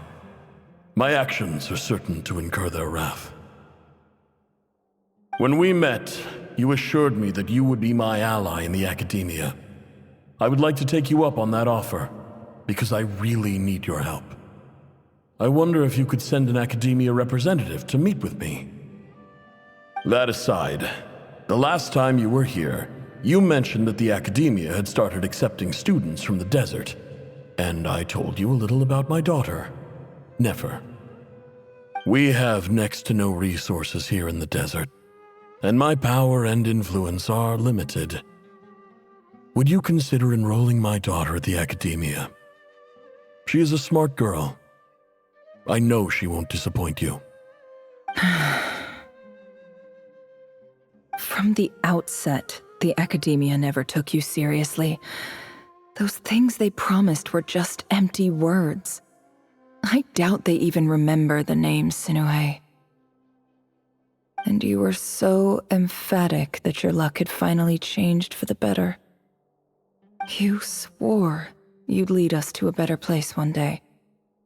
You spoke with such conviction, like you were the most powerful chief in the whole desert. You liar. You lied about everything. You promised the world and delivered on none of it. And who fell for it? Just me, by the looks of it.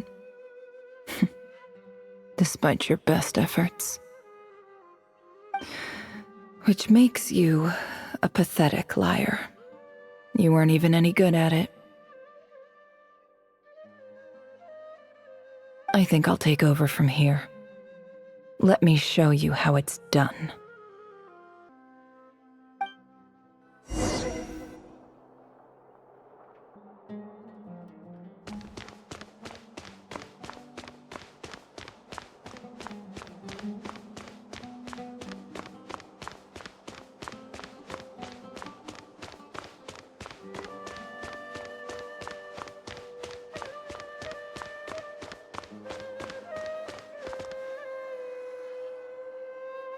I just came to say goodbye. Thanks for everything you've done for me in my time here. Nefer? You packed your bags. Where are you going? I'm quitting. Something's come up in my hometown. Gonna head back and deal with it. Huh? But this was a hard-won opportunity for you. You know that better than I do. It was, but it doesn't matter. I have more important things to deal with, and they can't wait. Oh, and I didn't want to overfill my bags, so I left some incense on your desk.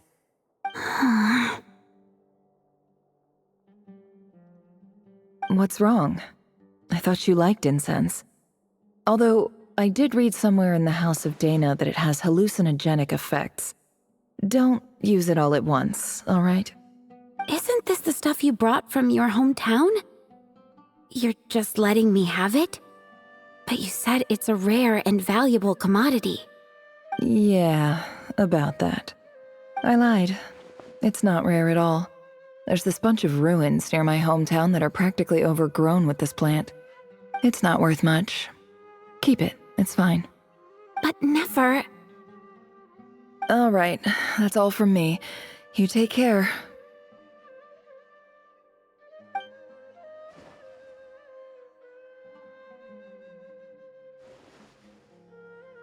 Don't forget me, okay?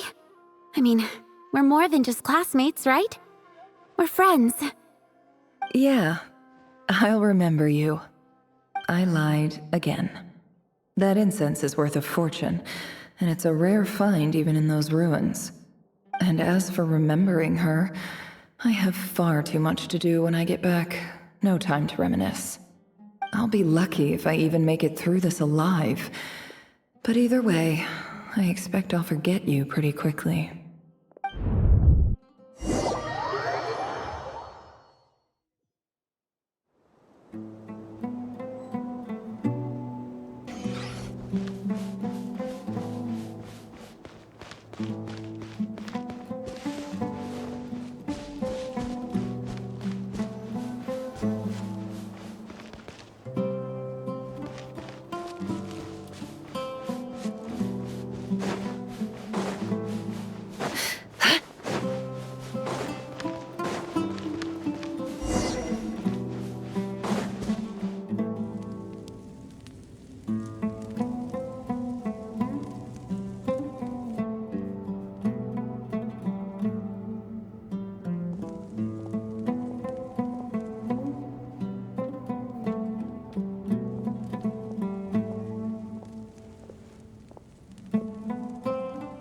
It's a pleasure to meet you, Mr. Arif. So, what does the Academia want? Since they've sent their special ambassador, I assume there's a big business deal to be made. If not, I'd be very disappointed. Please, sir, lower your blade. You're lucky I'm the one they sent. Not all special ambassadors share my admiration for the Iab people. The ever-shifting balance of power in the desert reduced the once great civilizations of this region to rubble and sand. But the story of the Iab has a very different trajectory. Others grew weak, but you grew strong, beginning in obscurity and moving to prosperity. You're the only ones who defied the trend. Huh. So, you do know who you're dealing with? This well is the perfect symbol of your strength, is it not? It used to belong to the Unut, but it looks like you have control over it now. You're not wrong. But I'm sure you didn't come all this way just to flatter us. Of course not. I came to bring you some very good news. Some information that recently came to light, which might just be your ticket to freedom. Records uncovered by the Vahumana Darshan show that a certain well currently under Iab control is built on top of some ancient ruins. These ruins are of great archaeological interest to the Academia. I checked the map carefully on my way over here, and I'm confident that this is the well in question. The Academia is offering 50 million mora in return for excavation rights. 50 million? No, wait. If these ruins are as important as you say, 50 million's a little low, don't you think? Don't get greedy, Iab. We know far more than you think. We know that you seized this well by force. Wasn't that the first step in your rise to power? To drive away the Unut and steal their water supply? So what if it was?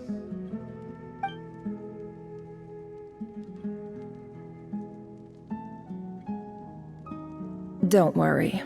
As unscrupulous as it was, it's something we're willing to overlook. The Academia is only interested in dealing with the de facto power holders in the region. I hope I am making myself clear. And I hope your words are the truth. If I find out the Academia is trying to play me, I'll hunt down every one of your people and make you watch as I cut their heads off one by one.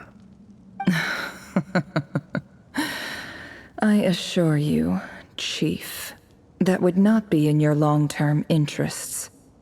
You don't want to make an enemy of the Academia. You see how I'm dressed, don't you? I appreciate that you've never been to the rainforest, But surely even you recognize an ambassador's attire when you see it. And what does a barbarian like you have to lose anyway? You really think the Sumeru Academia would bother to come all this way just to lie to you? We have more important things to worry about. All right, I take your point. The Academia is the highest authority in the land. I'm sure you're trustworthy people. In that case, we have a deal. We will sell you the excavation rights. I'd like to thank you, Ambassador. This is good news indeed. Excellent news. In fact, it calls for a celebration. Would you do us the honor of staying a while and enjoying some Eab hospitality? Gladly. I am partial to wine myself, and I trust you are as well. So let's indulge in a few drinks together, in celebration of this momentous occasion.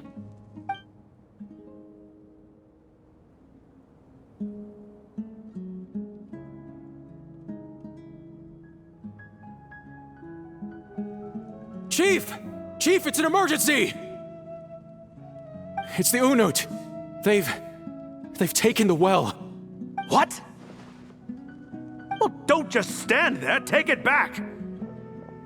Yes, Chief.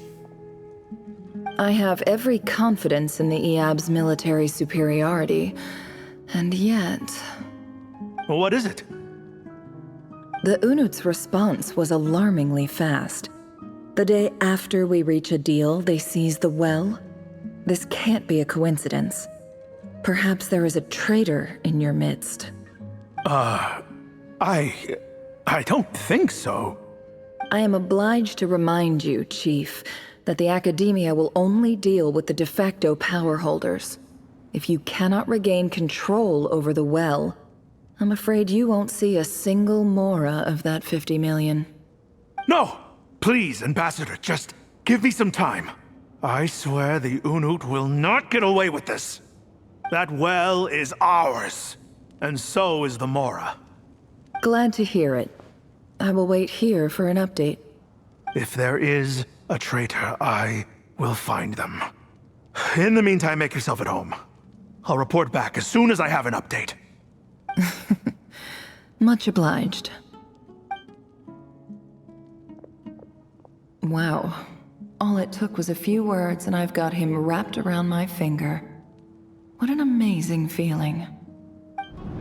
So, in summary, Ambassador, the Academia would rather negotiate with our tribe instead of the Eab, yes?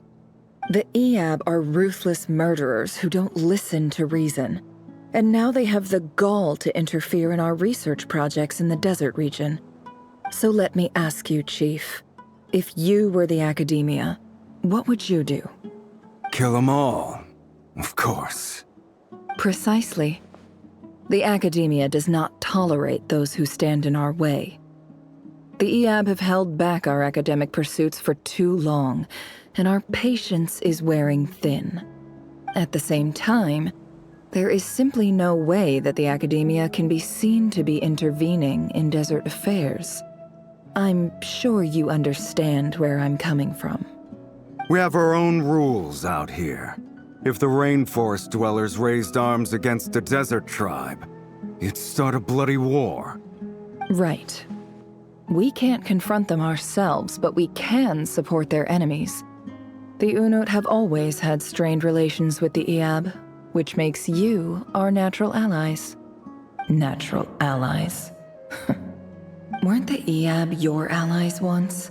You were quick to send them after us to protect your interests back when we stole that water. And now look at you. You're at each other's throats. Let me be clear. The Academia wishes to collaborate with the legally recognized rulers of the desert in this matter. We are asking for excavation rights to that well, and our offer is 50 million mora.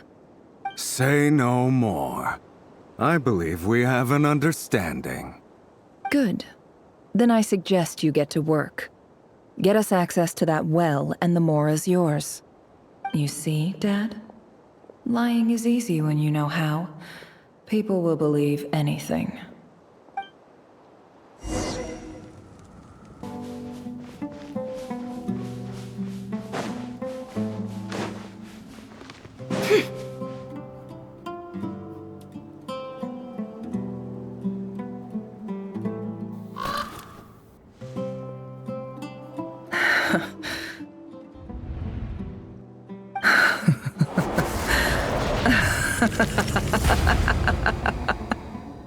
Look at yourselves.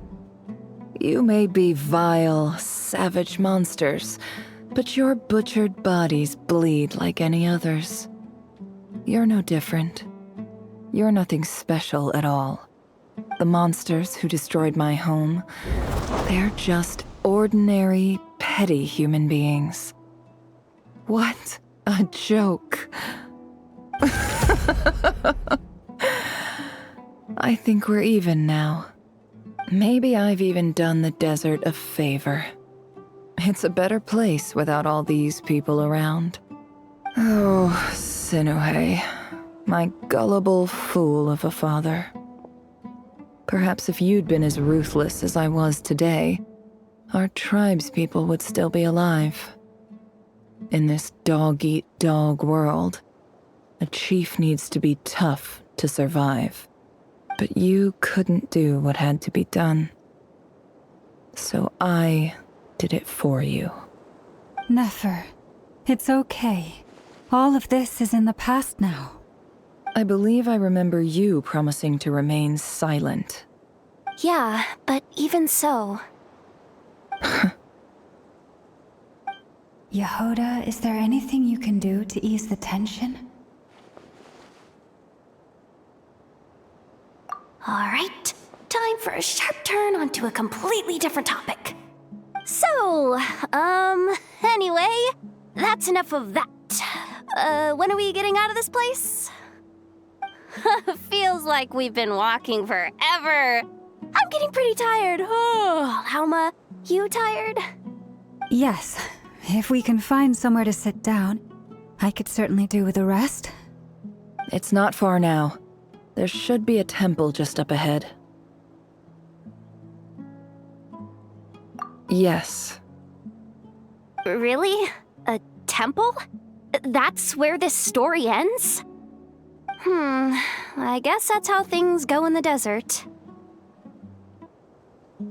Desert dwellers can never escape their destiny. Or so everyone says. I never wanted to believe it, but looking back now, I'm as desert as they come. You mentioned a temple. What's waiting for us there? My biggest trade secret of all. Ah. Then I'm guessing it's where you got your power from. The power to peer into other people's minds. I didn't know you were clued up on any other religions. I'm no expert in the history of Sumeru, but since you come from the desert, I would imagine it has something to do with King... Sounds impressive. Oh, I know who you mean. General Mahamatra Sino. The spirit of Hermanubis dwells within him. That's Boss Neff for ya. She knows everything. Sino's hardly a figure of obscurity, but I know about Sethos too. What about him? Is he a big deal or something? Well, he's not a small deal, let's put it that way. Please, this is the bare-bone basics. Save the flattery. Thanks for your patience, everyone. I'm sure it's been a lot to take in. With any luck, that's our exit just up ahead.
I'm totally out of my depth here.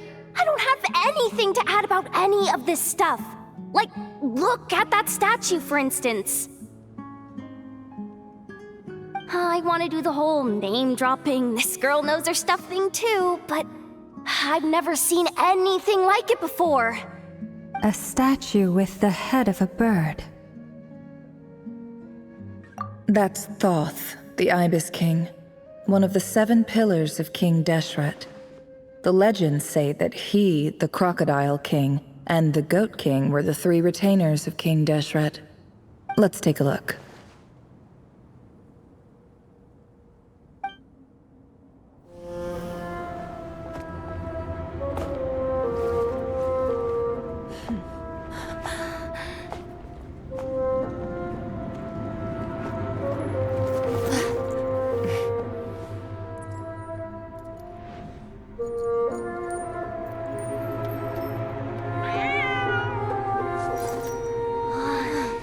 It's just Ashru.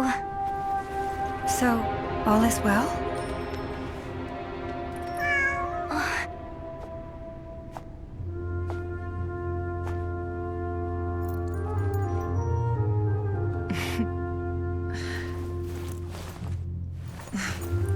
Typically speaking, at this point, the world disintegrates. Then we find ourselves back in the outside world. Besides, these are my memories. There's nothing to fear. You're sure? Of course. It's almost over.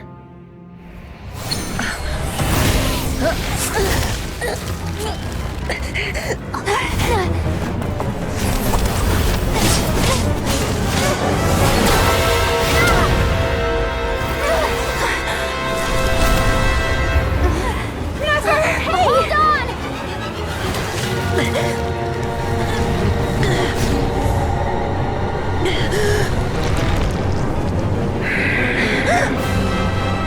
Knowing too much is always a death sentence. Speak for yourself.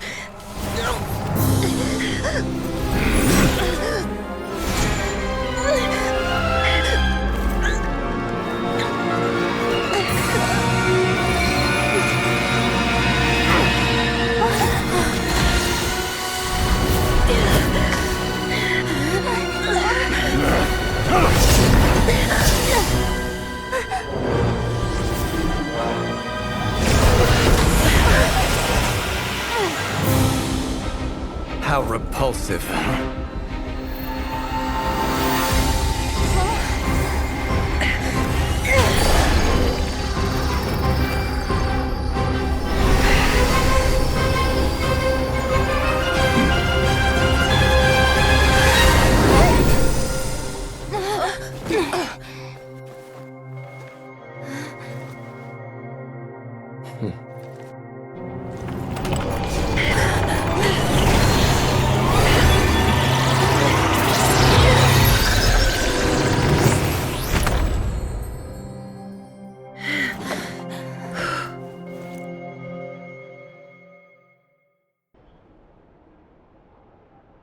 Timed that pretty well, didn't I? It's okay. I'm just glad no one was hurt. Paimon noticed you doing something too, Dainsleif. Were you helping get them out? Of course. When I asked Nefer to conduct this investigation, I was not naive to the dangers involved. I had a duty to ensure your safety. Good to know your sense of justice is still intact after all these years. I take that to mean that you saw the truth. That comes as a great relief. I certainly did. And thanks to your help, I also managed to trap Rerir inside the chess set. Whoa, really? How'd you manage that? Well, to be honest, I sensed that something was wrong long before we made it to the temple. By using this fragment to probe into Rerir's past, well, the monster formerly known as Rerir, it seems I alerted him. I was tracking him, then he caught on and started tracking me too. Can't say I'm surprised. But how did he track you through your thoughts alone? That shouldn't be possible. Rerir was a secret agent who reported directly to the Vinster King. He is an expert at finding a trail and hunting down his pursuers. No wonder. He infiltrated the chess set, read my thoughts, and built a new virtual chess set inside of it. That's why we weren't able to leave at first. Speaking of your chess set, it's quite a remarkable item. Would I be right in thinking you have some connection to King Deshret? You overestimate me. I only have a connection with one of his underlings, the Ibis King. You all saw how this came to be. A long time ago, the Iab massacred my tribe, the Shimti, in our home village. A few years later, I enrolled in the academia, where some new information came to light. The Unut and the Iab fought a bitter battle over the rights to a well, all for the sake of a non-existent 50 million mora. The Iab ultimately won that confrontation, but their victory came at the cost of almost every warrior in the tribe. The final blow to the Iab came at the victory feast, when an Unut assassin beheaded their chief right before my eyes.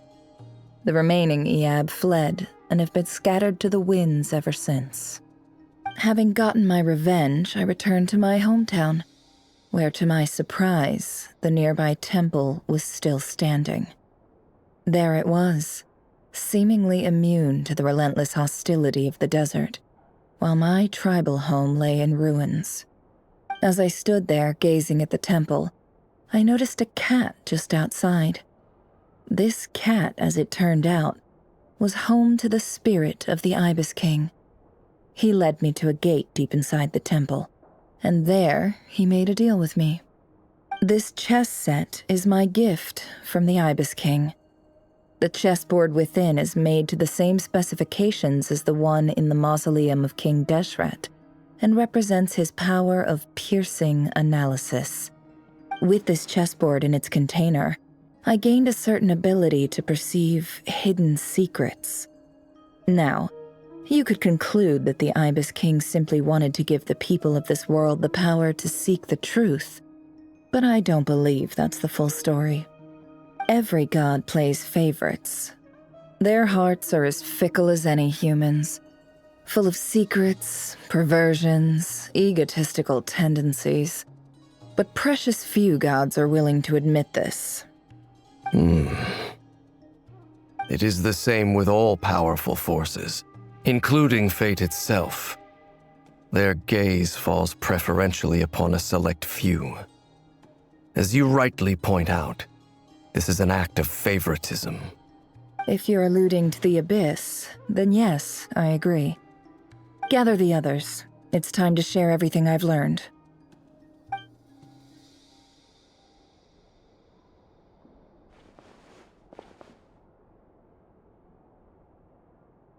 Thank you all for being here. As promised, I did some further investigating into the Rerir of Solnari's background. I am pleased to report that the investigation has been most fruitful indeed. The Rerir of Solnari, real name Rerir, was once a Khanrian subject who served the Vinster King. I will now share the important details of his story. Please save any questions or comments for the end.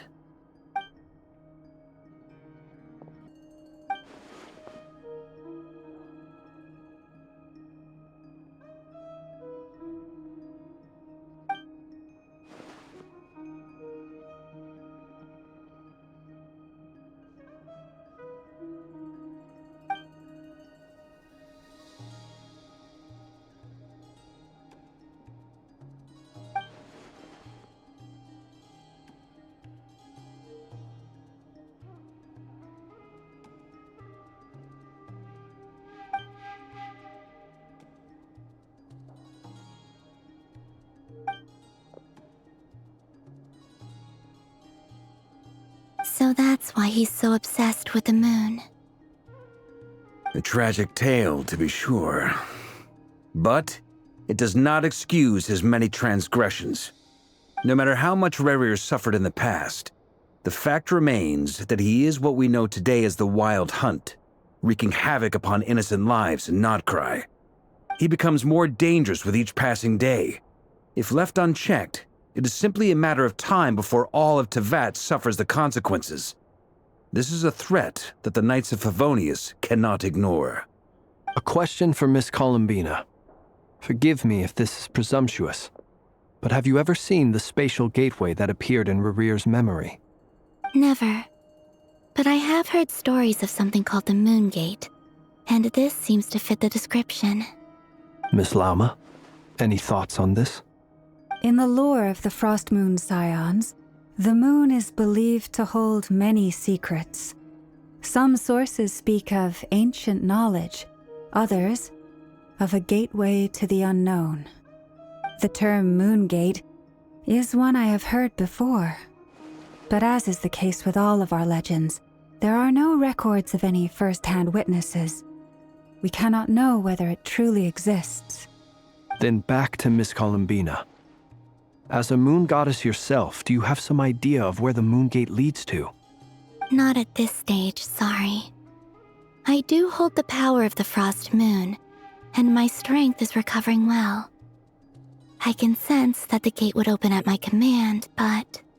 But there's more to the power of the Frost Moon than that? Yes. A moon goddess has the right to open the Moon Gate, since it is a path to the moon. But as never mentioned, holding open a spatial gateway takes a huge amount of power. And right now, I need to conserve my energy to fight the Rerir of Solnari. I'm afraid this is one mystery we may have to leave unsolved for now. I agree. Better to save your strength. But if you'll humor me for a moment, I have a bold conjecture of my own regarding the world beyond the gateway. I highly suspect that neither Tholindis nor Rerir made it through unscathed. The evidence pointing to this is the fact that the Rerir of Solnari exists in the form of countless fragments. With the abyssal power he wields, no ordinary foe can touch him, let alone tear him to shreds.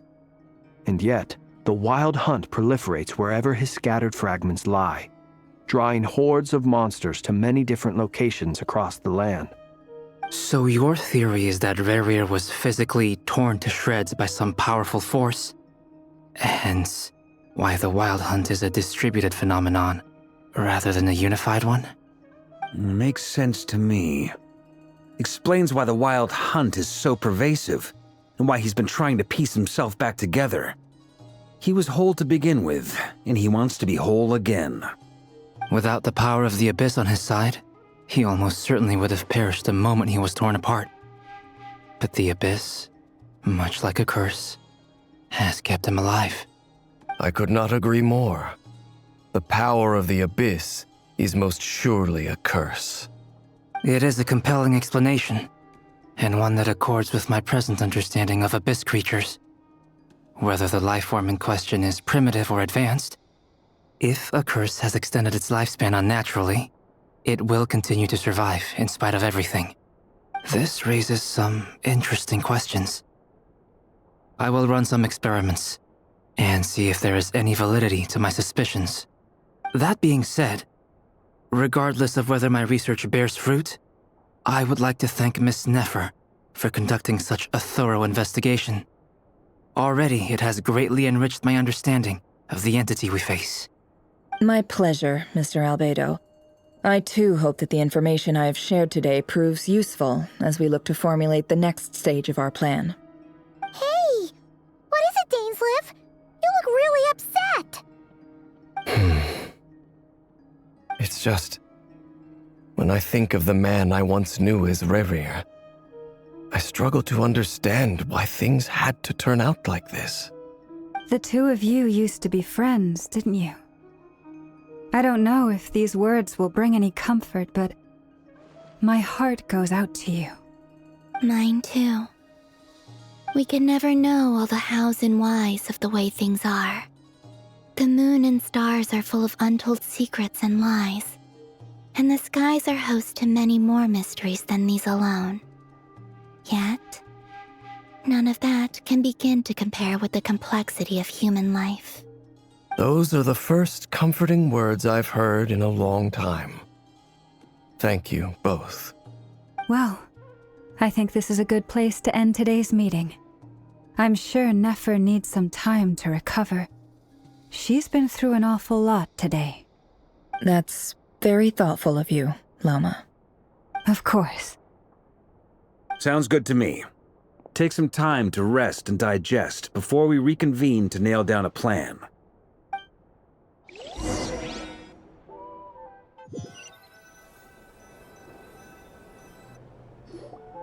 Hey, is this a bad time? Hope I didn't kill the conversation.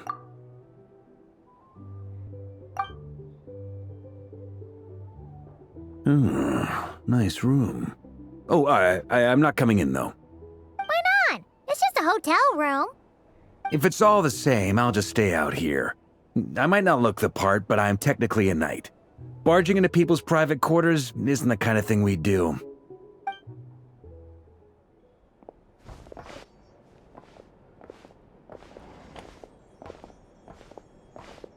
Anyway, Nefer went back to the curatorium to get some rest. But before she left, she shared some things with me that I thought you should be aware of. Firstly, although she managed to trap the Rerir of Solnari inside her chess set, there's no guarantee that the power of the Ibis King is any match for one of the 5 sinners. Their powers are beyond our comprehension. It's only a matter of time before he finds a way to break out. We have to come up with a plan and take care of him before that happens. Honestly, Paimon figured that might be the case. So, how long have we got? Well, I asked her that same question. She talked for a long time, but for the most part, it seemed like she was trying to convince me how precious her chess set is. What a long and storied history it has. It felt like some kind of sales pitch, you know? The kind where you end up handing over Mora against your will? Anyway, after all that, she finally answered the question. 2 days, at most. 2 days? Holy moly! Can we even recruit enough help in that time? That remains to be seen. Which brings me to the second issue. Dainsleif is obviously conflicted about this whole thing. But given how little time we have, there's no way we can pull this off without his help. You have some history with him, right? Do you think maybe you could talk to him for us? Great. I appreciate it. All right, on to item 3. So, Albedo, Durin, and I put our heads together and came up with a plan. Can't promise it's gonna work yet, but at least it's a start. We figured we'd bounce the idea off you first. We'll explore it further once everyone's recovered. Oh, Paimon's dying to hear this. All right, so here's what we're thinking.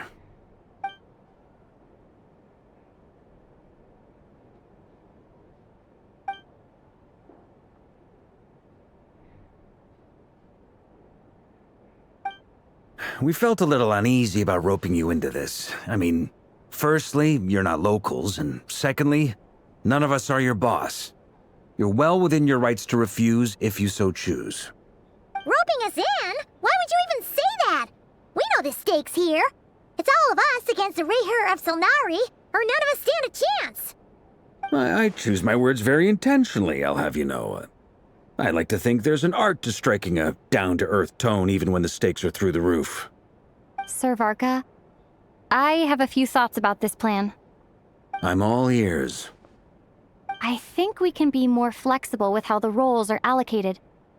In my view, the most sensible lineup would be like this.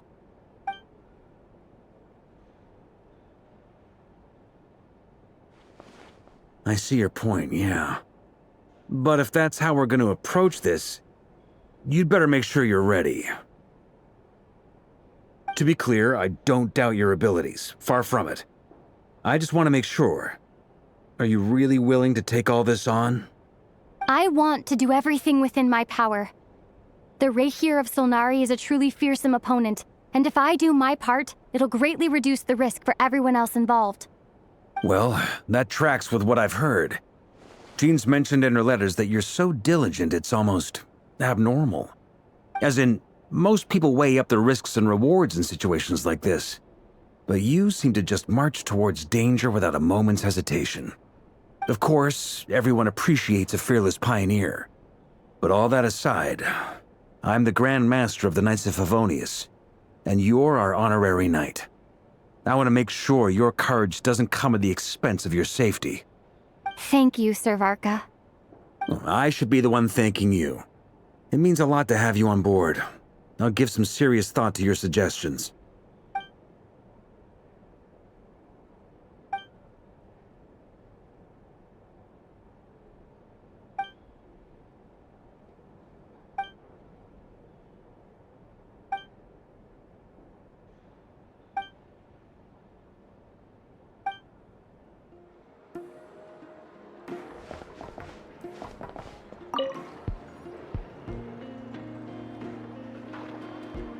Any updates on the commission from last time?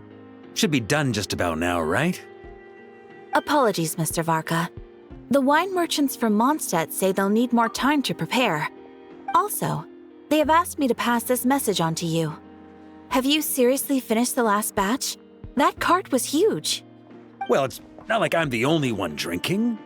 That amount of wine is barely enough for 2 banquets. We'll need more. Come on. I timed this down to the second.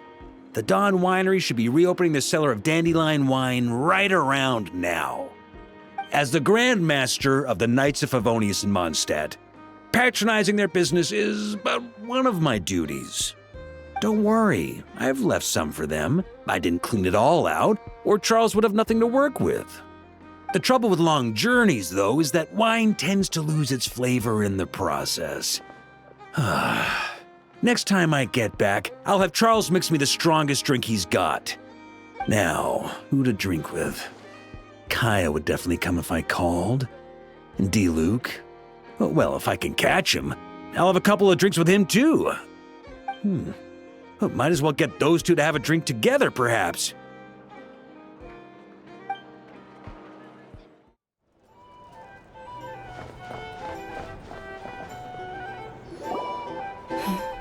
This is a thorough plan, but I do have one last question before we take action.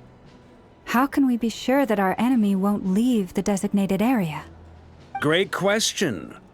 Albedo's been hard at work analyzing Rerir and the Wild Hunt's behavioral patterns. His conclusions are as follows. Firstly, from the earliest known confrontation until now, Rerir has never displayed any ability to manipulate the dimension of space. So it's unlikely he has any power in that domain. Secondly, he seems to have a particularly strong vendetta against our group. If we put him in a fight-or-flight situation, he'll choose to fight every time. Thirdly, finally, and most importantly, he is consumed by hatred, both for the moon and for his enemies.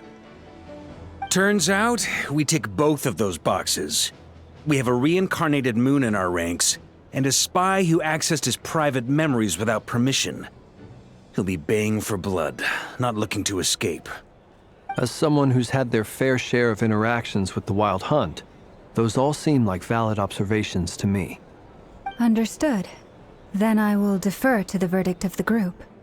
Well, everyone, that's the plan in full detail. Albedo and Durin are carrying out their part as we speak. Plan approved. Scheduling. Okay, any firepower you need, I got you covered. Let's light this baby up.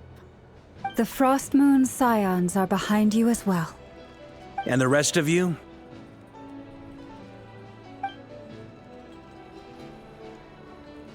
No objections?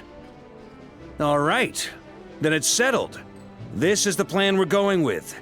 Next up, an old tradition of mine. Anyone who wants to back out, now's your chance. Wait, we can still back out of this? Everyone says things they regret, right? I don't want anyone feeling trapped because their mouth said yes before their brain had time to think things through. A very people-first approach. I hear that's common practice in the Knights of Favonius. Heh. Who'd you hear it from? D-Luke? Shh. We don't use people's real names at work. This contact will be known only as Owl, please and thank you. This plan can only work if everyone does their part. Flint's and I will absolutely support it. We shall indeed. You'll be glad you accepted our help. Also, You are the last person I expected to see here, Miss Dory.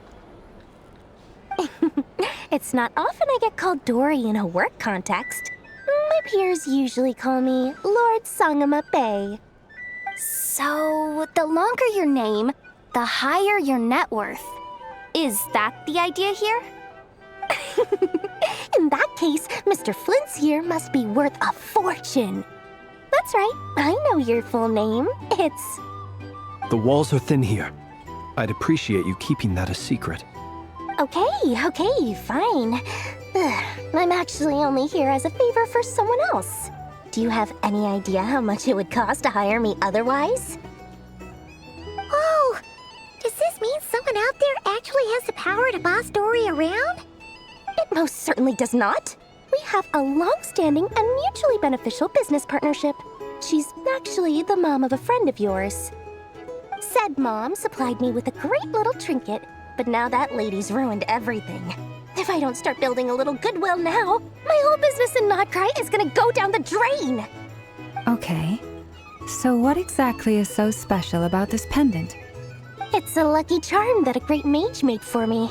We have a business relationship, and she was worried that something bad might happen to me. So, she wanted me to have something that can store power to protect myself with. I finally got it all fully charged up with Kuvaki, and then never went and used it all up at once! Never lost so big in my life! You're right. It was all my fault. I didn't mean to drain all the Kuvaki in the pendant, but I'll make it up to you. You will? Well, in that case, how about you give me your chess set, and we call it even? I knew you'd say that. Well, it's yours if you want it. In fact, take it now, and I'll even throw in a free Rerir of Solnari. Deal? You're putting me in a difficult position here. It's a very useful thing to have around, but I have a funny feeling it won't be around much longer. I guess we'll see in a couple of days. Looks like bankruptcy for me. Hey, don't be so pessimistic. See this through and you never know. You might find a new business opportunity on the other side.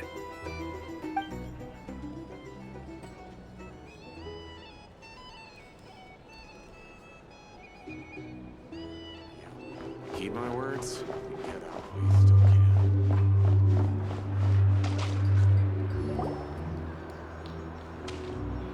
Dory! How are things going? Feeling ready? Oh, I was born ready. We only have 2 days. You think Lord Sangama Bay would let an opportunity like this slip by? Don't forget, when something's in high demand, the people with the goods on hand get to charge the highest price of all. Even higher than the sellers taking advance orders. Ta-da! See? It's right here! Ah, it's so pretty! Did you make it?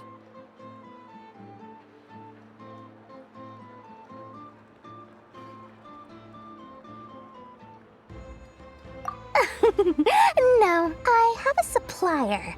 We go way back, so he made me a very attractive offer. Aha! No wonder you were talking about lucky charms at the meeting. You've been getting Kaveh to make them for you. That's not the full story. It actually started a while back as a project between me and the Dendro Archon. Mage Alice once warned me that this world won't stay safe forever. There may come a day when everyone faces a great crisis. I passed this on to the Dendro Archon, and she secretly brought together a research team made up of Sumeru's top scholars to invent a technology that could keep people safe. I won't go into the details because it's all very complicated, but if you want to know more, you can ask the Dendro Archon about it sometime. Anyway, point being, it was the Dendro Archon who asked Kaveh to build this little contraption.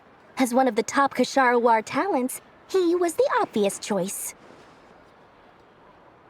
Took him long enough. He stressed over it for ages. Must have gone through at least a dozen designs before producing a final product. But that's Kaveh for you. Marak delivered it to me a couple of days ago, along with a letter from Kaveh. Could I ask why I'm sending this technology to you? What's your proposed use case? Has it been approved by the relevant authorities? So nosy. My fault for sending him the research permit to begin with. Surely Nahida must have told him you were involved in this project. He was probably just nervous because you're always so secretive about your business. Could be, could be. Anyway, I just replied, let's hope there never has to be a use case, because it would involve grave danger. Fair enough. But it sounds like he was just being cautious. He probably felt responsible as the one who made it. Or maybe he was asking as a favor for his housemate. He's done that before. Not sure why, though. His housemate doesn't seem to really care that much about this kind of stuff. Either way, all's well that ends well. I'm just glad to finally have my hands on the product. I wouldn't want to be without it, given the potential dangers that lie ahead. Huh? What does that look mean? Paimon's just super surprised. This must be the first time we've ever seen you actually get serious about something.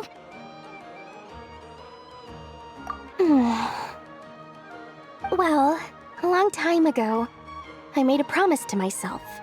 I promised that I was gonna live every day of my life with a big beaming smile. Obviously, Mora plays a big part in that. But there are always gonna be times in life when you have to give something back. That could mean paying back a debt, returning a favor, or showing some kindness. Alice has been a huge help to me over the years. She was the first investor I ever had. And I want my investors to know that Lord Sangamabe is the best in the business. And more than that, no one knows what the future will bring. Whatever happens, I want to make sure the Dendro Archon and all of Sumeru is prepared to face whatever comes.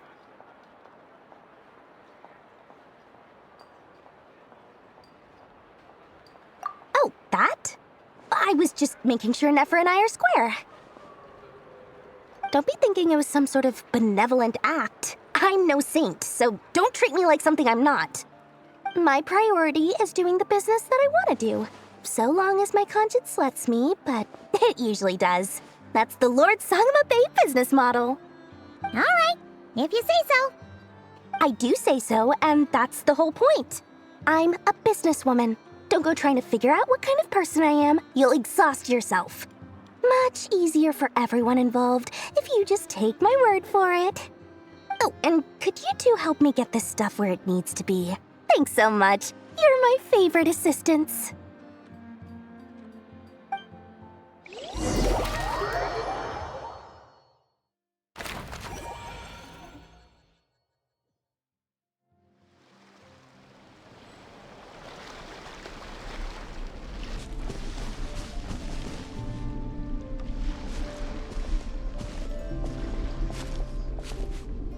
Traveler, Paimon, it's good to see you.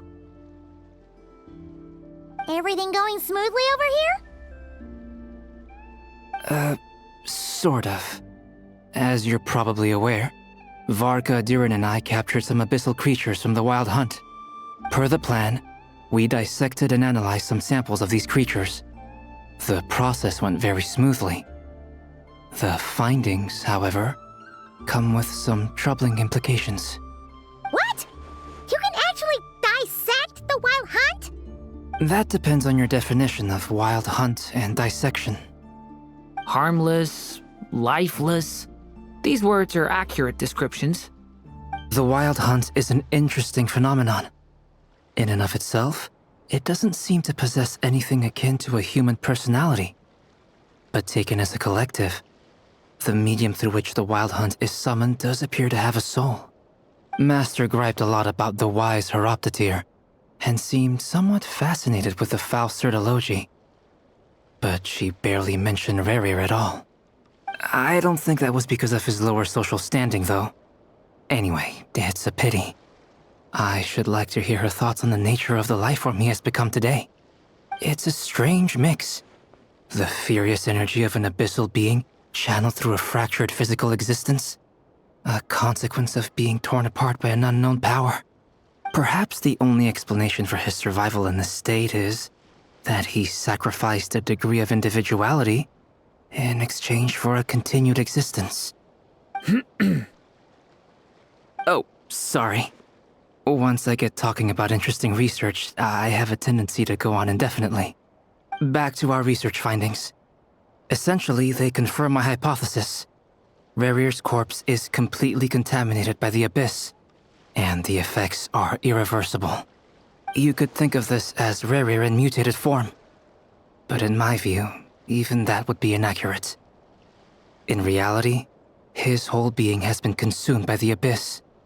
In other words, he is now nothing more than a manifestation of abyssal power. Unfortunately, at present, we have no means of completely eradicating abyssal power.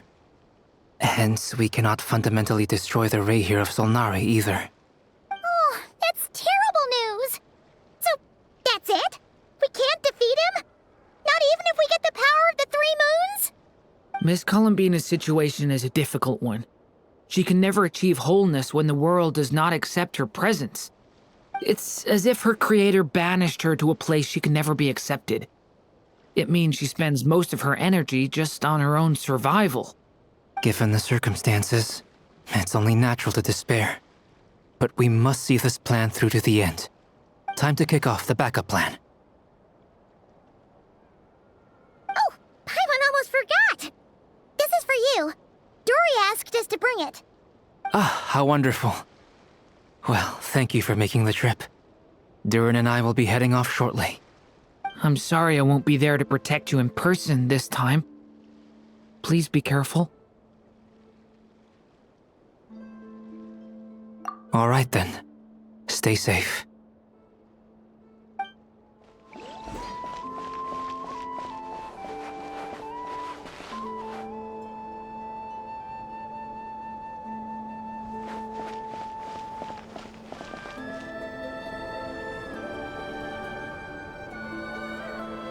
Miss Lauma, is everyone here?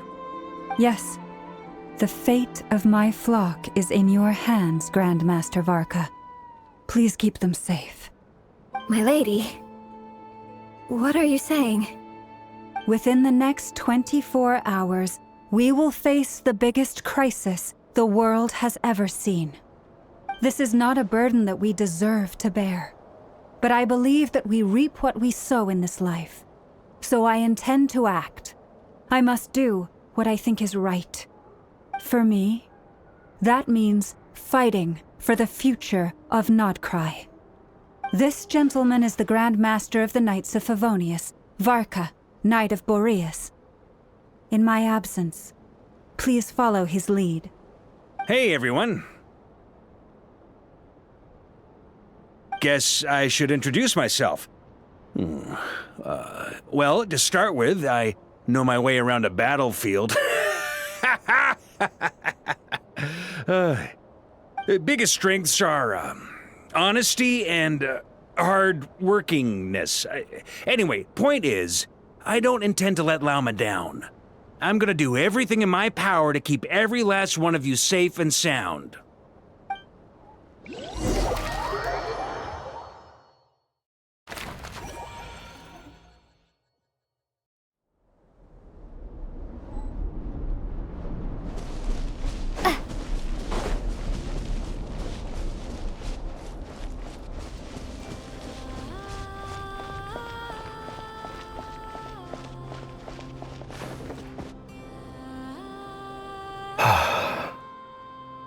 Something on your mind? Miss Columbina, was it? I believe that's how the others addressed you. That's right. Names are funny things. Have you always been called Dainsleif? Yes. I take it your own name has a more complicated history. I have a different relationship with names than other people. To be honest, I'm not even sure that Columbina is my name. At least, not in the same way that Dainsleif is yours. But it's what everyone calls me, and I go along with it. A lot of my life has been that way. I get so used to things that I forget to question why they are so. I never used to think much about where names come from, or what they mean to people. Maybe something's wrong with me. You're different from other people. I sensed it the first time we met. You're more perceptive than most. I'm sure your long life and rich range of experience explains that. Do you ever find yourself missing Conria, Mr. Dainsleif? Difficult to answer. I have dreamed of the past many, many times. Sometimes I'm fighting tooth and nail. Other times I'm lying on the ground, defeated. I don't recall any happy moments from that time. It has been too long. Is that because hatred survives longer than love and affection? That would not be for me to say. I make no excuses for the grudges I bear. But whatever the reason, I remember little that was beautiful or sentimental. Thank you for your help with the Rerir situation. Without your efforts, I never could have learned the hidden truth of his story. You're welcome. I know he's your friend. Friend? He betrayed me. And I never really understood what he was going through in life. Some friendship, that is. Okay. So, do you plan to fight him with us? You see, you're torn. Now you know what really happened. You see the things he's done in a new light. I need some time. Of course. I completely understand. Anyone else in your position would feel conflicted too. Actually, I went through something similar myself recently. Something happened that changed my perspective on a situation. A situation I took for granted at the time, but now I feel very grateful for it. You mean the Harbingers who still support you, even though you've left the Fatui? Yes. I always thought they were only helping me because Harbingers are forced to work together. But then I abandoned them. A warrant was even put out for my arrest. Yet even now, they support me, which means I was wrong about them all along. Clearly, they view you as a friend.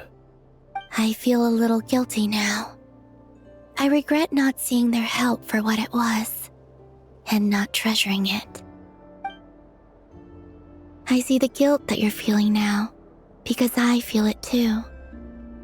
Hopefully, talking about it will do us both some good. Have you noticed that the Traveler and Paimon are over there? I think they've been listening. Huh.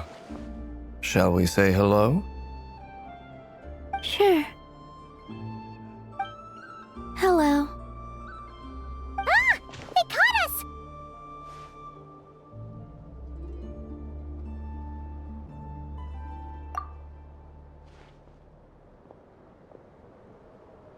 I apologize for making you worry. No doubt you wish to know where I stand on the plan to take down the Rerir of Solnari. I'm afraid I need a little time, but I will seriously consider joining you. You will? Oh, thank you so much! Everyone will be so grateful to hear that! They needn't be. This was something that I was going to have to face up to eventually. That doesn't matter to them. They're grateful to you regardless. You can't control their gratitude, so just accept it. And then, have a think about whether you're willing to join us.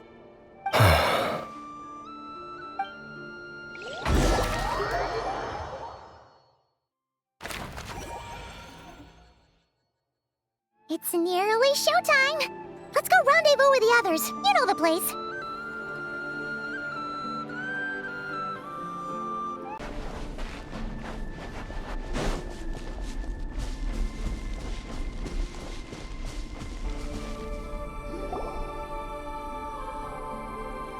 Ah, you're earlier than I expected. Hey, Flint's! Been waiting here long? Not too long. I came a little early so I'd have some time to think. Quite the opposite. I'm reminiscing on my past battles. When I was awakened by the Ratniki, I had not touched a weapon in many years. I felt like the battlefield was not where I belonged. But after waging war against the Wild Hunt for so long, I came to realize something. A life of absolute peace is simply not a possibility for me. My restless flame indicates that somewhere inside of me, there is a deep yearning to root out the evil in this world. Oh, that doesn't sound like such a bad thing. Well, in the past, when I was a Fae whose primary concern was hibernation, it was hardly ideal. But it certainly serves me well here in the present. And I am delighted to be able to join forces with you in this endeavor. Looks like I'm not the first to arrive. Ah, Miss Lauma. Did you sleep okay last night? I struggled to settle down at first, because of the nerves. But don't worry. I got enough sleep in the end. I'll be just fine. Please, I'm just doing my part. Never! Over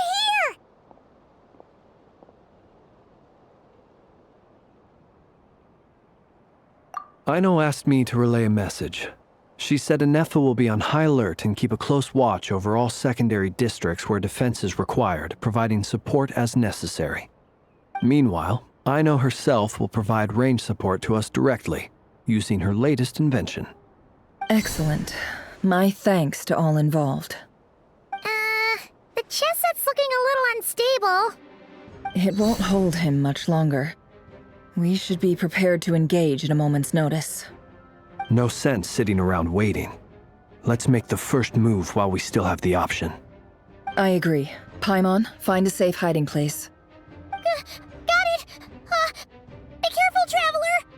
I will.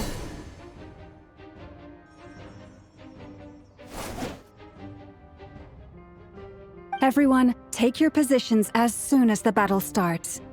Every ounce of strength we have in our bones, let us bring to this fight. Ready? Let's go. I've seen all your futile ploys before. You have become the authors of your own demise. I wouldn't be so sure about that. You are merely a moment of sport before I tear down the moon.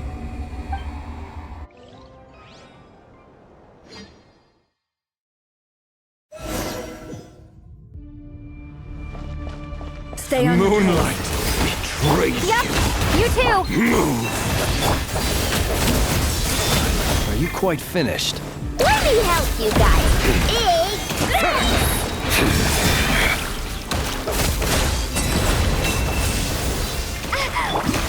Leave this place. The moonlight betrays you. No more lies. Time to go hunt him down. Observe, be silent. It began with the moon, and so shall it end. The moon will protect you. It all adds up. The moonlight betrays you.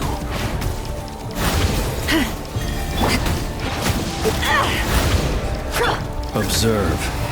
Do you see now?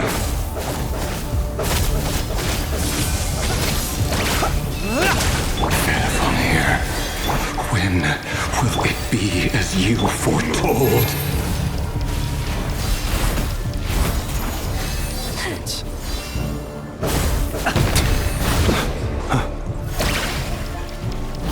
Your foul spirit is not welcome here.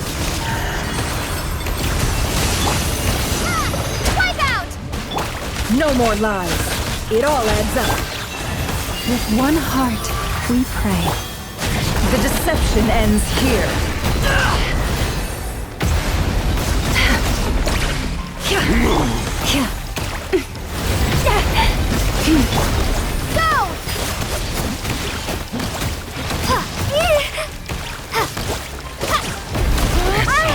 Futile. Observe. Close your eyes. Keep your distance. Fear the dark.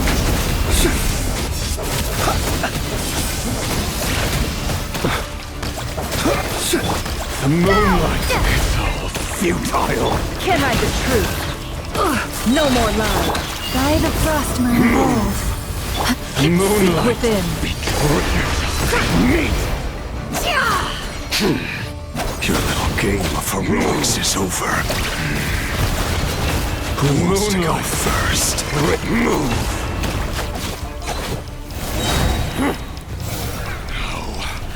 Get out of my sight! No! We've been separated. You okay? Never! Where are the others? Stuck outside the barrier. I guess he really doesn't like us. I told you before, knowing too much is always a death sentence. Be careful what you wish for.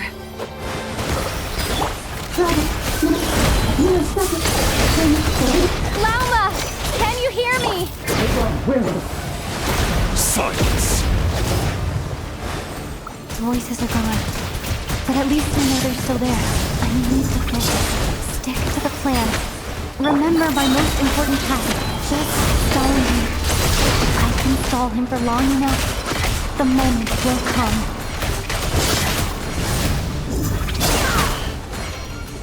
Can't hide the truth.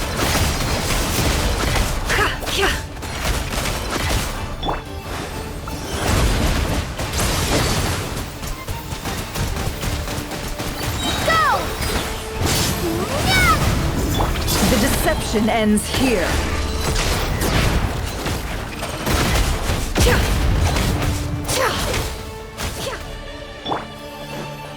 Water jet!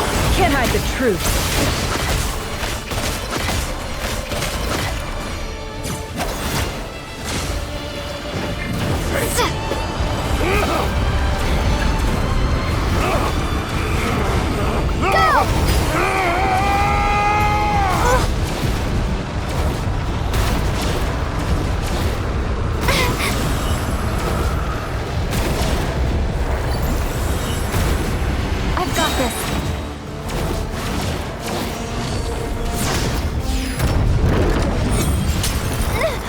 The shield's broken. I can't keep this up. Don't push your luck. It all adds up. Shameless. Destroy. Can't hide the and reborn.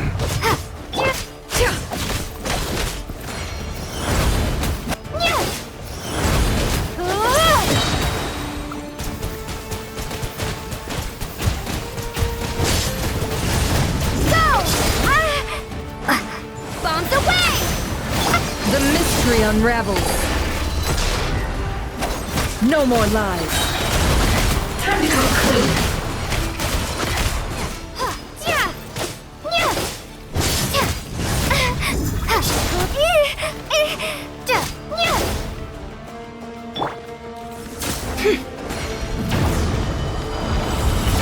Shame can't hide the truth.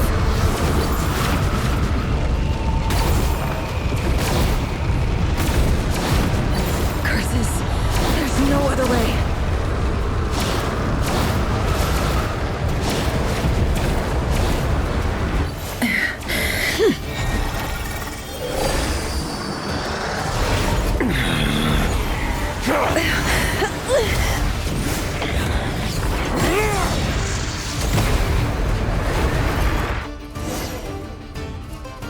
The only way to defeat Rerir is to borrow his own power. That means Columbina will have to disappear while you two bear the brunt of his attacks. You have to hold on. Find a way to keep him focused on killing the two of you.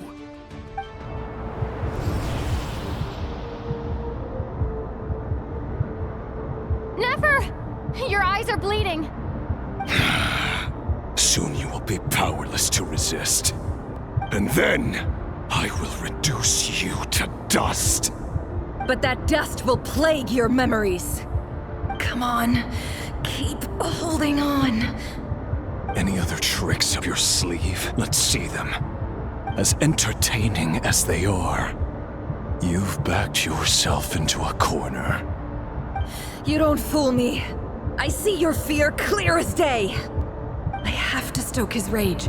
Make him unleash everything. You fear what you could never defeat. You fear the thought of never being able to save your beloved.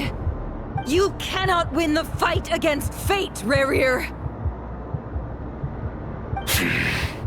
Is that what you think? Well, now it's your turn to feel afraid!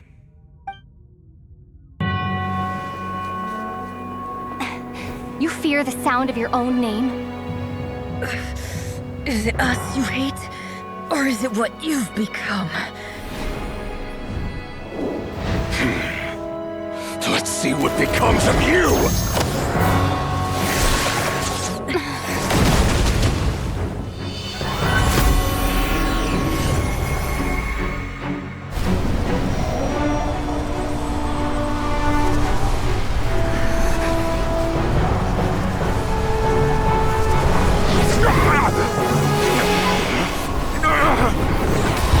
What's happening?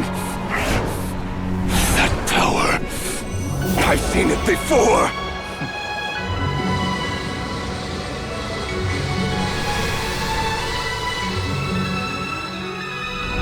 His power is on another level. We'll need to use an alchemical array to convert his power into a usable form. Then quickly channel it into Columbina, rendering her powerful enough to compete with him. I'll join you. I can help. If I release enough abyssal energy into a confined space, it'll create a potential difference, allowing us to extract a huge amount of elemental energy. Next, I'll synchronize with everyone's minds using Pyro, then give you temporary access to their abilities and fields of view. But it won't last long. Can you see? Well enough. So, we have a student of Gold Rhine-Daughter in our midst! How about that?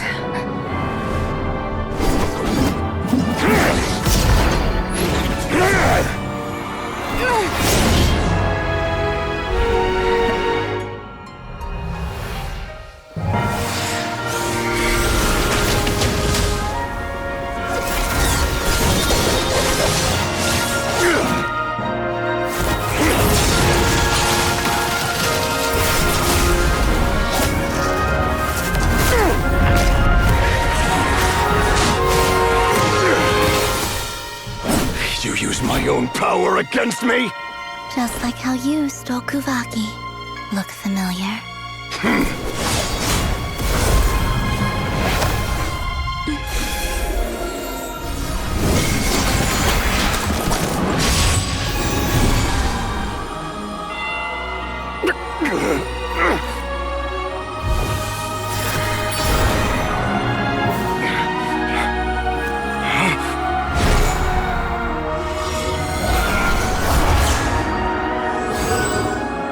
Don't you realize? You don't have the power to hold that gate open! I don't, but someone else does.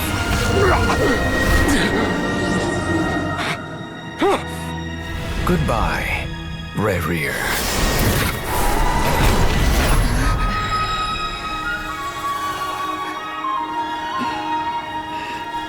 We won.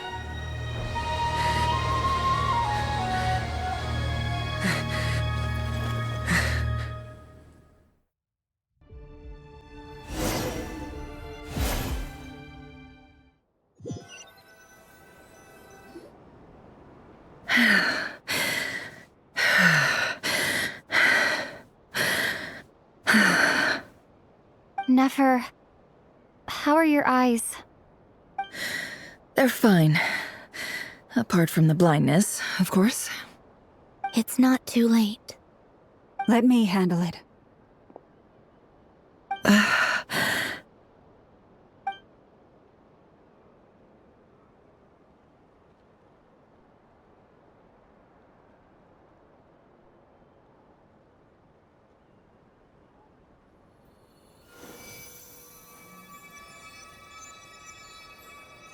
Miss Nefer, It's not like you to lose your composure.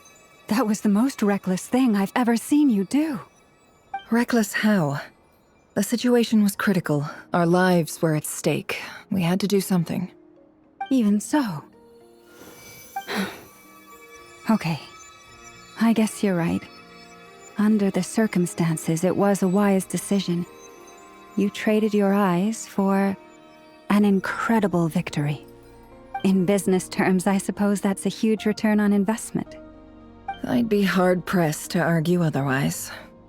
Still, I don't like this outcome, and I don't want you to lose your sight for good.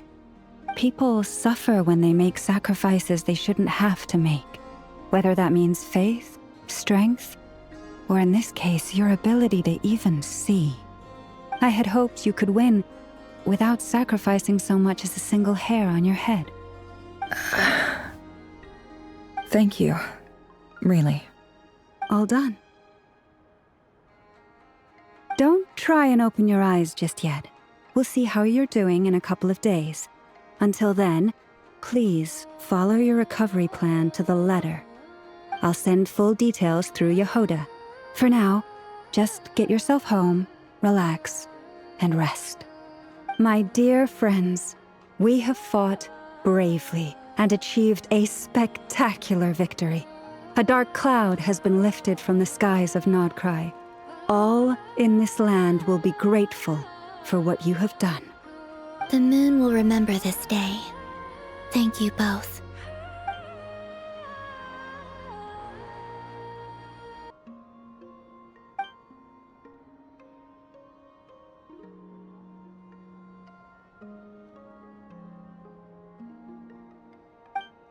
There's something I want to let you know.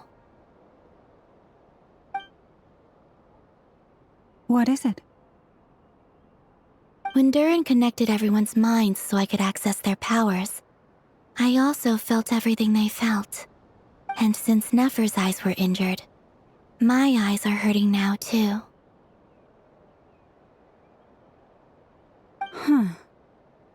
Hold on. Let me try. I only feel the pain. There's no actual damage. I just thought I should tell you. You're right. There's no damage. That's a relief. But I must say, I'm surprised to hear the Kutar share something like this with me. In the past, you never used to open up about yourself. Things are a little different now from how they were. I'm learning to share how I truly feel with my friends. Friends? You have no idea how glad I am to hear that.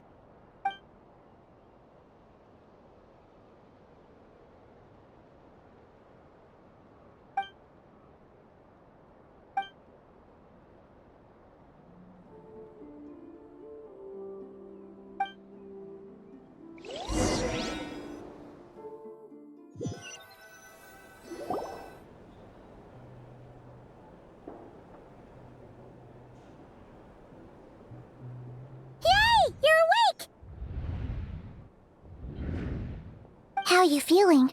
Any aches and pains? Did you sleep well? I'm doing all right, Paimon. No need to worry about me. Phew! Well, that's good. Paimon's been sitting on the edge of the bed worrying about you for ages. You slept a whole day and night. Poor Paimon had to eat all by her lonesome.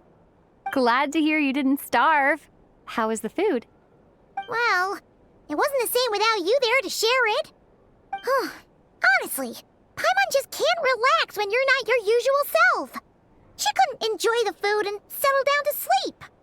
Well, I'm back to normal now.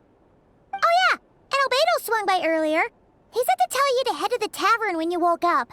Varker and the others are organizing a victory feast and they want to celebrate with you. He also dropped off some medical supplies, but you seem fit as a fiddle, so guess you won't be needing those. If you're feeling up to it, let's head over now. Wouldn't want to keep them waiting.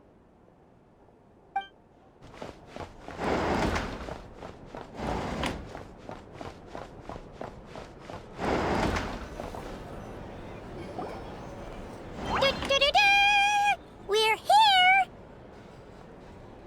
Oh, Traveler and Paimon! Perfect timing! We were literally just saying how there's no way we're holding this victory feast without you any longer, and we would have postponed it till tomorrow. How are you feeling today? Much better, thanks. Don't worry about me. Relieved to hear it. If that changes, just let me know. Happy to check you over at any time. Yep, we're here for you. Anything you need, just let us know. Oh wait, where's Nefer? How are her eyes doing? Nefer's right over there. I'm sure she'd love to catch up with you.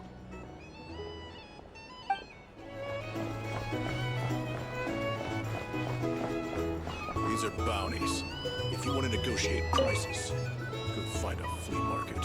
I see you've recovered. You bet. Snoozed her way to a full recovery. Glad to hear it. A healthy body is paramount. Nothing else in life is possible without it. So take it slow. You can't afford an injury. Paimon too. You really saved the day when you swooped in to open that gateway. I came to accept that although Rerir was my friend in the past, here and now, he was an enemy that must be defeated. Though I will never fully understand what happened between us, I could not let this crisis deepen any further. We fought a very necessary battle, and you played your part admirably. Yeah, and if you ever need to talk, just remember, we're always here. I'll do that.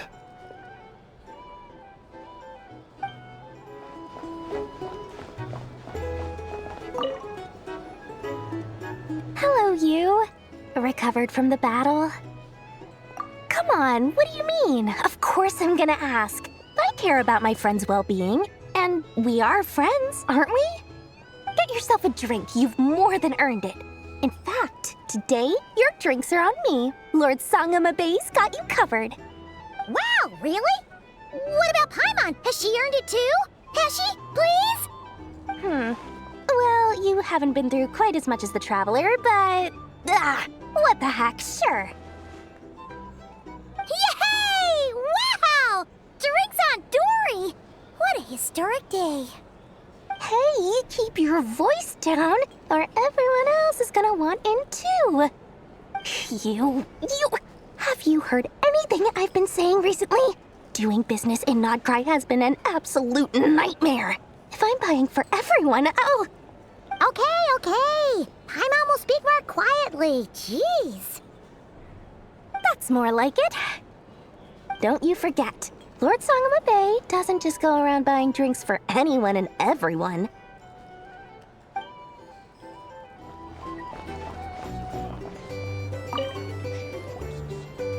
I thought of 1,000 ways to congratulate you, but now you're here, words are failing me. The honorary knight stuns them speechless once again. Well said. The honorary knight showed us all how it's done. The other knights tell me that Mondstadt was the first stop on your journey. All of us are truly delighted to count you as our friend. I'd like to thank you for supporting the Knights of Favonius, and also for helping us save Nod-Krai.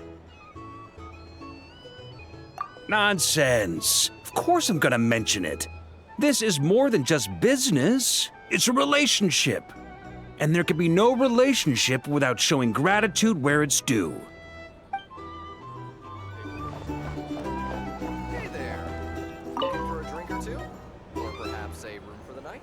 Never! Traveler, Paimon, are you recovering well? Turns out that moon chanter has some real talent after all. My eyes were mostly recovered after just a couple days' rest. I can actually open them again now. Yeah, but you gotta be careful. Lauma says not to strain your eyes while they're still healing. Yes, thank you. I'm well aware.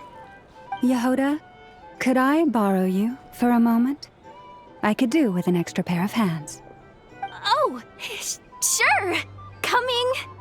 Did you hear that? I gotta go help Lauma for a second. You guys chat among yourselves. I'll grab us some drinks on the way back. Paimon, you still like 'em sweet? You bet. Make it extra sweet, because Paimon's earned it.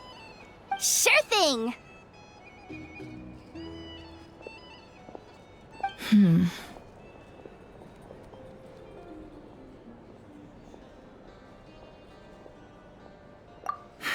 The Rerir of Solnari. Kind of a snake, don't you think? No, definitely a snake. A poisonous one who spewed his venomous hatred everywhere. Anyone who seeks revenge out of hatred for other people has become a snake. That's something my dad used to say. Perhaps. I'm sure it sounds like a very wise and open-hearted perspective to your ears. But me? I think hatred is a perfectly justifiable emotion. What else is left when everything you depended on in life gets stripped away? Something's gotta fuel that drive to keep on living. If you're worried about me, you can nip that in the bud. I'm not someone who gets stuck in the past. It's just... I suddenly feel like I was wrong to call my father a liar. He was just a fool. That's why the Academia turned their back on him, and why the other tribes ganged up on him. Oh, Father. How much better things could have been if you were a skilled liar. Look at the Ibis King. Thoth is a fiendishly cunning liar. And yet, strangely, he feels more like a father to me than my real dad ever was. He's never brought it up, but I'd bet he feels the same way. Why else would he give me the power to perceive the truth, while at the same time training me in the art of deception? Well, King Deshret banished him to Aru, which is essentially a prison, and posed 3 questions to him. He promised that he'd have his freedom if he could find the answers. His response was to take on a physical form and approach me, hoping that I could become his envoy and search for one of the answers on his behalf. Did he really think I'd fall for that? He's stuck there. He can't make me return what he gave to me. So that's enough for you to decide he's nice, is it? He's a prisoner, and he was scared. So he decided to perform some good deeds to win people's approval. He lives in fear because he's a deceiver. How is Rerir any different? You can't work as a spy your whole life and expect a happy ending. It's preposterous. Yet I can't say I don't understand it. Liars live in the darkness of their own making, but it's still human nature to want to go on living. They say that a liar's soul is the most worthless thing in the world. What do you think? Good. If you understand that, it means you're smart, and you see things objectively. If you ask me, the soul of a liar really is worth nothing, because all they care about is themselves. For example, when something good falls into my lap, I don't go sharing the news around. Stops other people trying to steal it from me.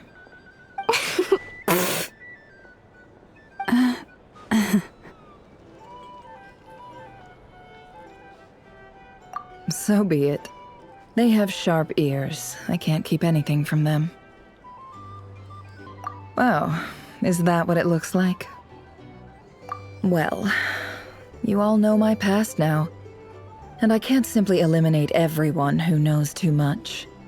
So I guess I just have to put up with you. For the foreseeable future, at least.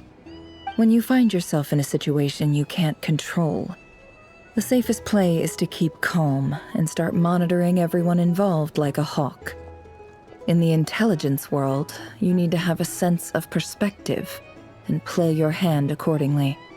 If you understand what's at stake, please ensure my secret is safe with you. I trust you'll respect my wishes as a friend. But don't forget, I will also be watching you like a hawk. Very good. Oh, wait! Now that the panic's over and we've all calmed down, Paimon suddenly remembered something. After all that build-up, our mystery ally never showed up even once.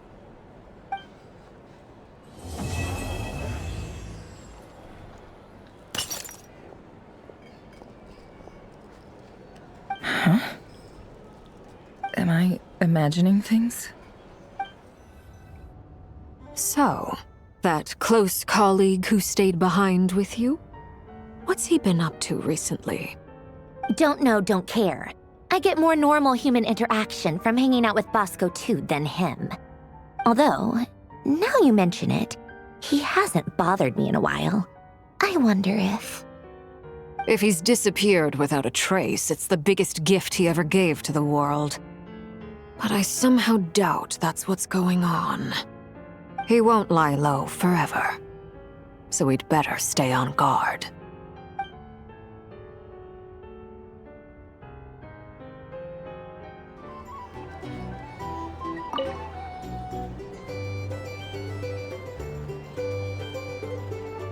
Ah, Lord Sangama Bay.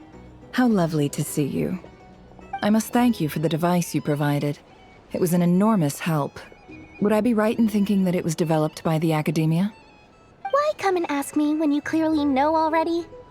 I mostly came to thank you. That's more like it. A little gratitude goes a long way with Lord Sangama Bay. Play your cards right, and you might even stand a chance of becoming my long-term supplier. The chance to work with such a kind and charitable investor as yourself would be a great honor for the Curatorium. Huh? Charitable? Who said anything about charity? First time hearing about it. Let's see. The first plot of land you purchased in Nod-Krai, your desert interests, and... Stop! What do you think you're doing? Exposing my investment history! It's nothing to hide from. They're all perfectly legitimate investments. And some of the land you purchased was with the intent of building a sanctuary? Yes, I heard about that too. How did you... You're a curious case, Lord Sangama Bay. You don't like people finding out about your good deeds, do you? But I'm afraid no matter how hard you try to keep things under wraps, where there's a will, there's a way.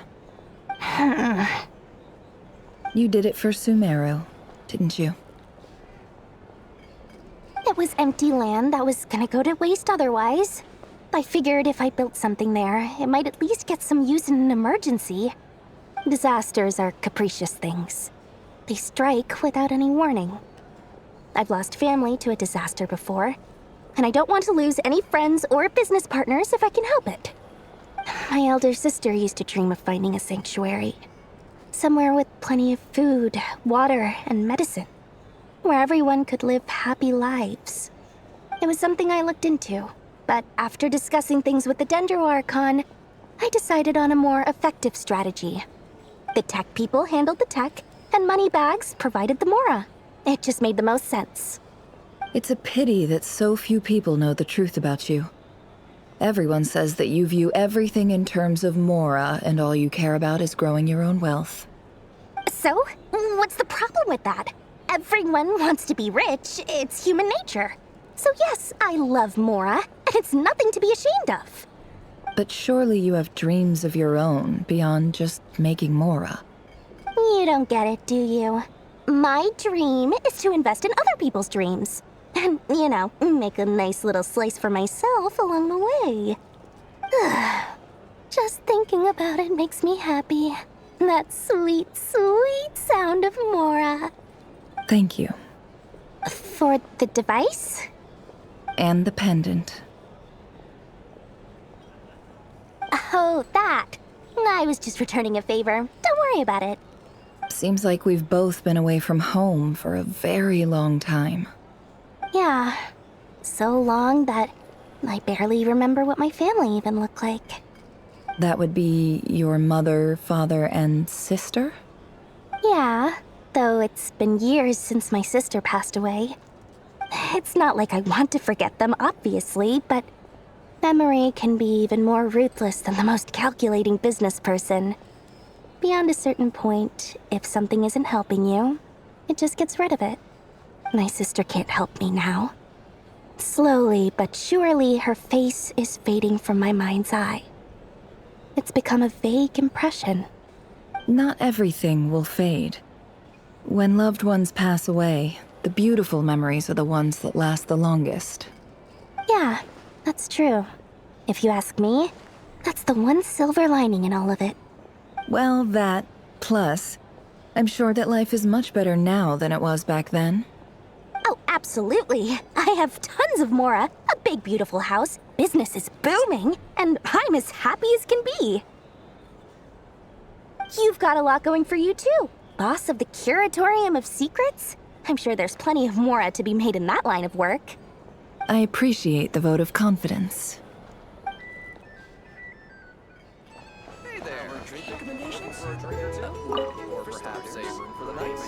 How have you been holding up? Any adverse reactions? If you start to take a turn for the worse, make sure you tell me right away. You don't need to worry about me, Grandmaster. I'm fine. I mean, I barely did anything, so... What?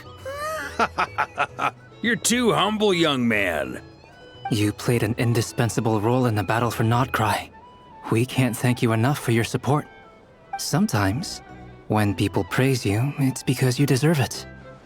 The best thing is to accept it calmly and with grace. It's important to learn how to respond to words of admiration. Let's do a quick demonstration.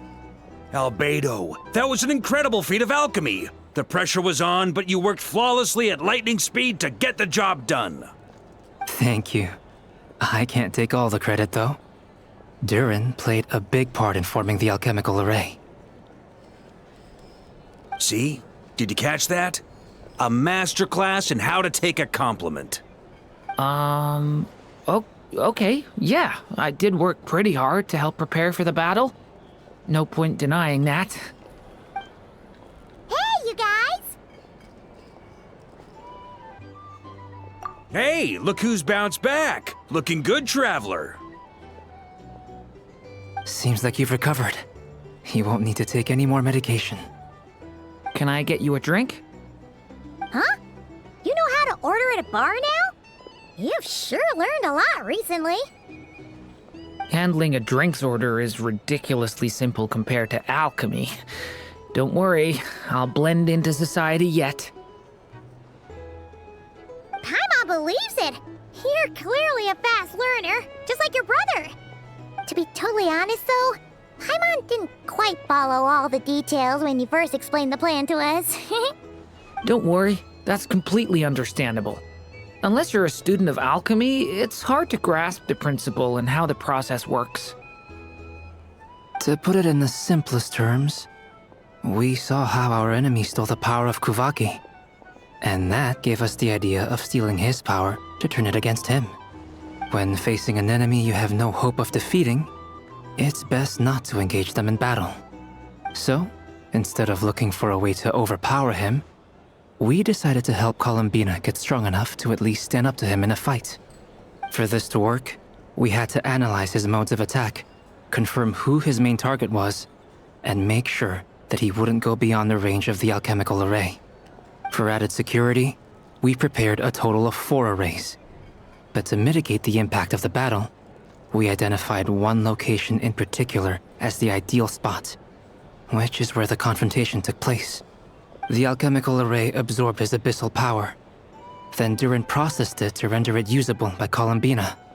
That power enabled her to do what would otherwise have been nigh on impossible. What surprised me was that Dainsleif actually agreed to join us. Given his history with Rerir, he had every right to sit this one out, but we're extremely grateful for the decision he made. It must have been a painful choice to make. But I'm sure that making a decision was far better for him than staying in limbo. Absolutely. He was torn between 2 paths, but in the end, he made his choice and stuck to it resolutely. He doesn't strike me as the sort of person who'd stay trapped in limbo for long. Anyway, however you cut it, everyone gave a stellar performance. And now, it's time to kick back and celebrate.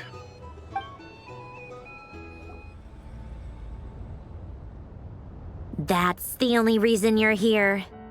Yes. I've thought a lot about it. And I've realized that you, me, and Arlecchino should be friends. I think this is very important. so I felt I had to come and tell you. Well, this is a new one. I'm so moved. I can't even hold my teacup. If that's all, you can leave now. Do you not want to be friends with me? Or is it that you prefer being coworkers? What is this, Columbina? Are you deliberately testing my patience threshold? Right now, my politeness module is active. But if you say another word, I swear I'll shut it down. If your politeness module was active, wouldn't you say the word please at some point? Polonia, please see Lady Columbina to the door. Will you still invite me to your next tea party? What? Yes, I think you will. Bye-bye, dear Sandrone.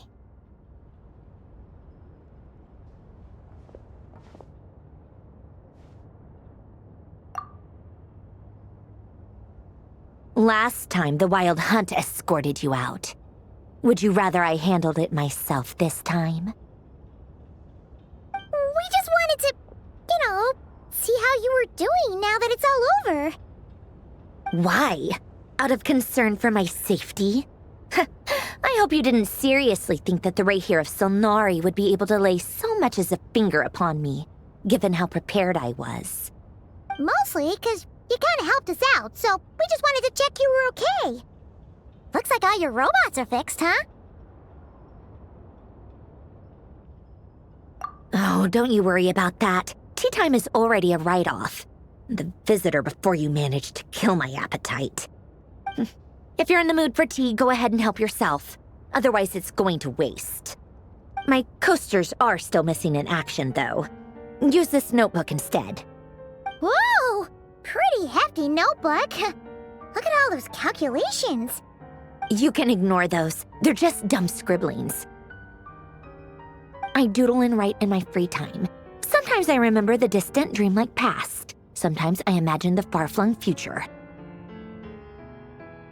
And other times, I grit my teeth and note down all the crazy nonsense going on in the present. Some people do the crosswords in the newspaper. This is my equivalent of that. Trying to predict the future is like daydreaming, and writing about the present just makes me furious. The past is my favorite. If nothing else, it's already set in stone, so I don't have to rack my brains trying to figure it all out. Huh. Although, having said that, the only vaguely interesting memory in my past is probably that guy they call Lord Artificer. Who else? Pretty much all the mecha in Fontaine are his personal handiwork. Wait, are you saying you know him? Like, personally? As a friend? I mean, I guess we were friendly enough. Yep. In fact, I'm probably the only normal person left who knew him at all. We used to chat occasionally back when he was still around.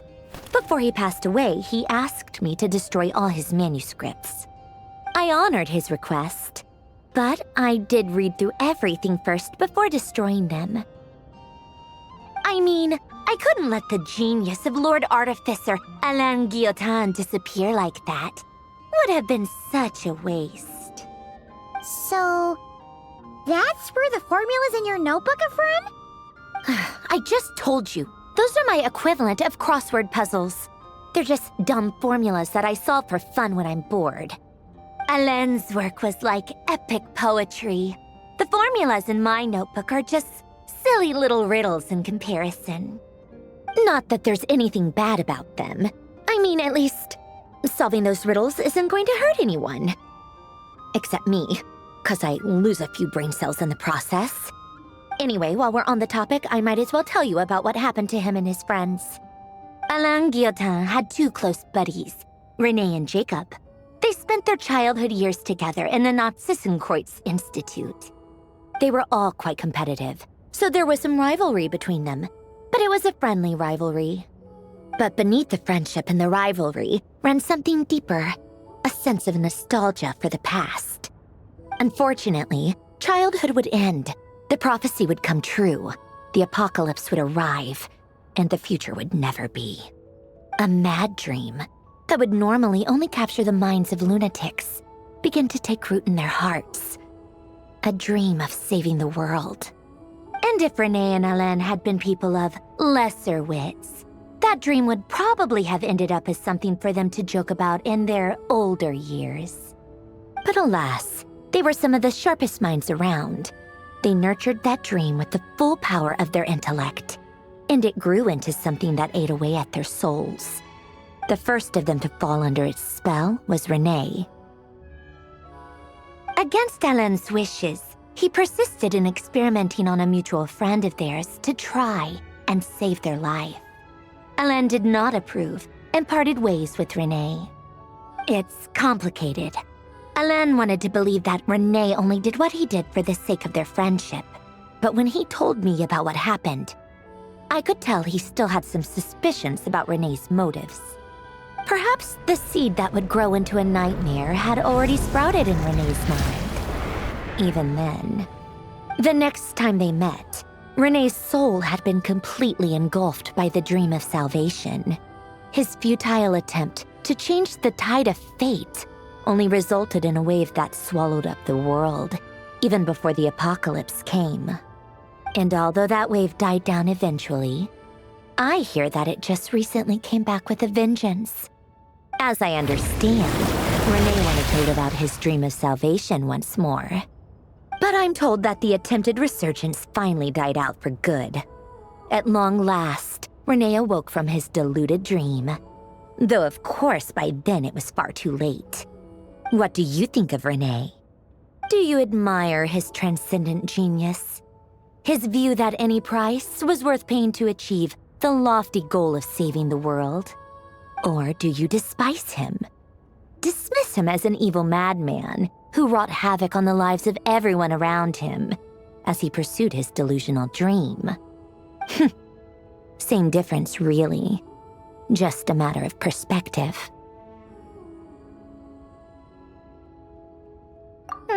What a cop-out. But I suspect you'd have a more incisive and insightful answer if we dug into it further.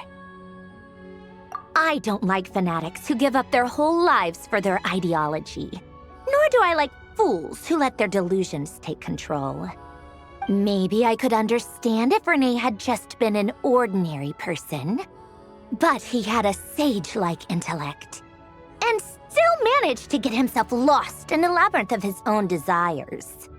Anyway, that's enough about Renee. Now, moving on to Alain Guillotin, the Lord Artificer. He managed to put a stop to the first storm whipped up by Renee. But after that, Alain lost his friends and family. To his credit, I suppose, the loss of his family and friends was purely a tragic accident. It's not like Alain sacrificed them for his cause or anything. After that, the only thing supporting his work was the same dream that had dragged his closest friend down to the abyss. But although the desire to save Fontaine drove him to found the Fontaine Research Institute, Alain continued to reject any form of transcendental knowledge or power. He was suspicious and fearful of it, having seen the way it had affected his closest friend. I think that formulas and machines derived solely from human intellect were the only thing that gave him a sense of spiritual comfort. Yet Alain's intellect was simply too great. It barely left him space to breathe in his lifetime. Once he realized that the end of his life was approaching, he finally accepted the truth. The Nod-Krai Institute needed someone, and a human being, to see its story through to the end. He quit working on his formulas, trading them in for the fairy tales that had played such a formative role in his childhood, but which he barely touched in his adult life. He told me that the director of the Nod-Krai Institute used to read those fairy tales to the children as bedtime stories. Apparently, they worked wonders at sending kids off to sleep. I think that all he wanted at that time in his life was to be able to sleep deeply without being plagued by depression. By that point, nothing else really mattered. At the very end, he laid down to rest in the ruins of the former Nod-Krai Institute orphanage, while the Fontaine Research Institute he had founded continued tirelessly with its work. Many years after that, tensions over competing dreams would once again cause a rift, this time between members of the Fontaine Research Institute. But the actions of those fools had nothing at all to do with Alain. And that is the story of two people from the Nod-Krai Institute who both wanted to save the world. One went all in on his fantasy of salvation without ever looking back, and ended up calmly sinking to the bottom of the deepest sea. The other sought desperately to burn bright in his life, even though he wasn't sure where he was going. I do sometimes wonder, why is it that people like them have such grand hopes of saving the world? Even the grandest tree starts as a tiny seed. So perhaps, for each of them, their mission to save the world began with a very simple desire: to save themselves. They were young children with friends and family who mattered to them, desires to explore the meaning of life, ambitions to have a successful career. They didn't want to see all of that taken away in one fell swoop.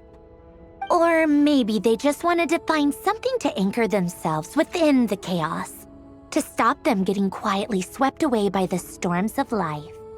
But instead, the search for their own salvation took them down the rocky road laid out by fate. Do you think the desire to save oneself is enough of a justification to try and save the world? The way you said that sounded just like Alain. I asked him the same question back when he was in his prime, putting all of his energy into his work. He gave the exact same answer as you did. No elaboration, just a quick short answer before getting right back to his work. He was always that way. All right, tea time's over. I owe Arlecchino a favor for telling me these stories. I'll have to bring a whole sack of gifts the next time I visit the House of the Hearth. I'm gonna go tinker with Polonia now. You guys can do whatever you want, as long as it doesn't involve interrupting me. Polonia, exit hibernation mode. Begin diagnostics.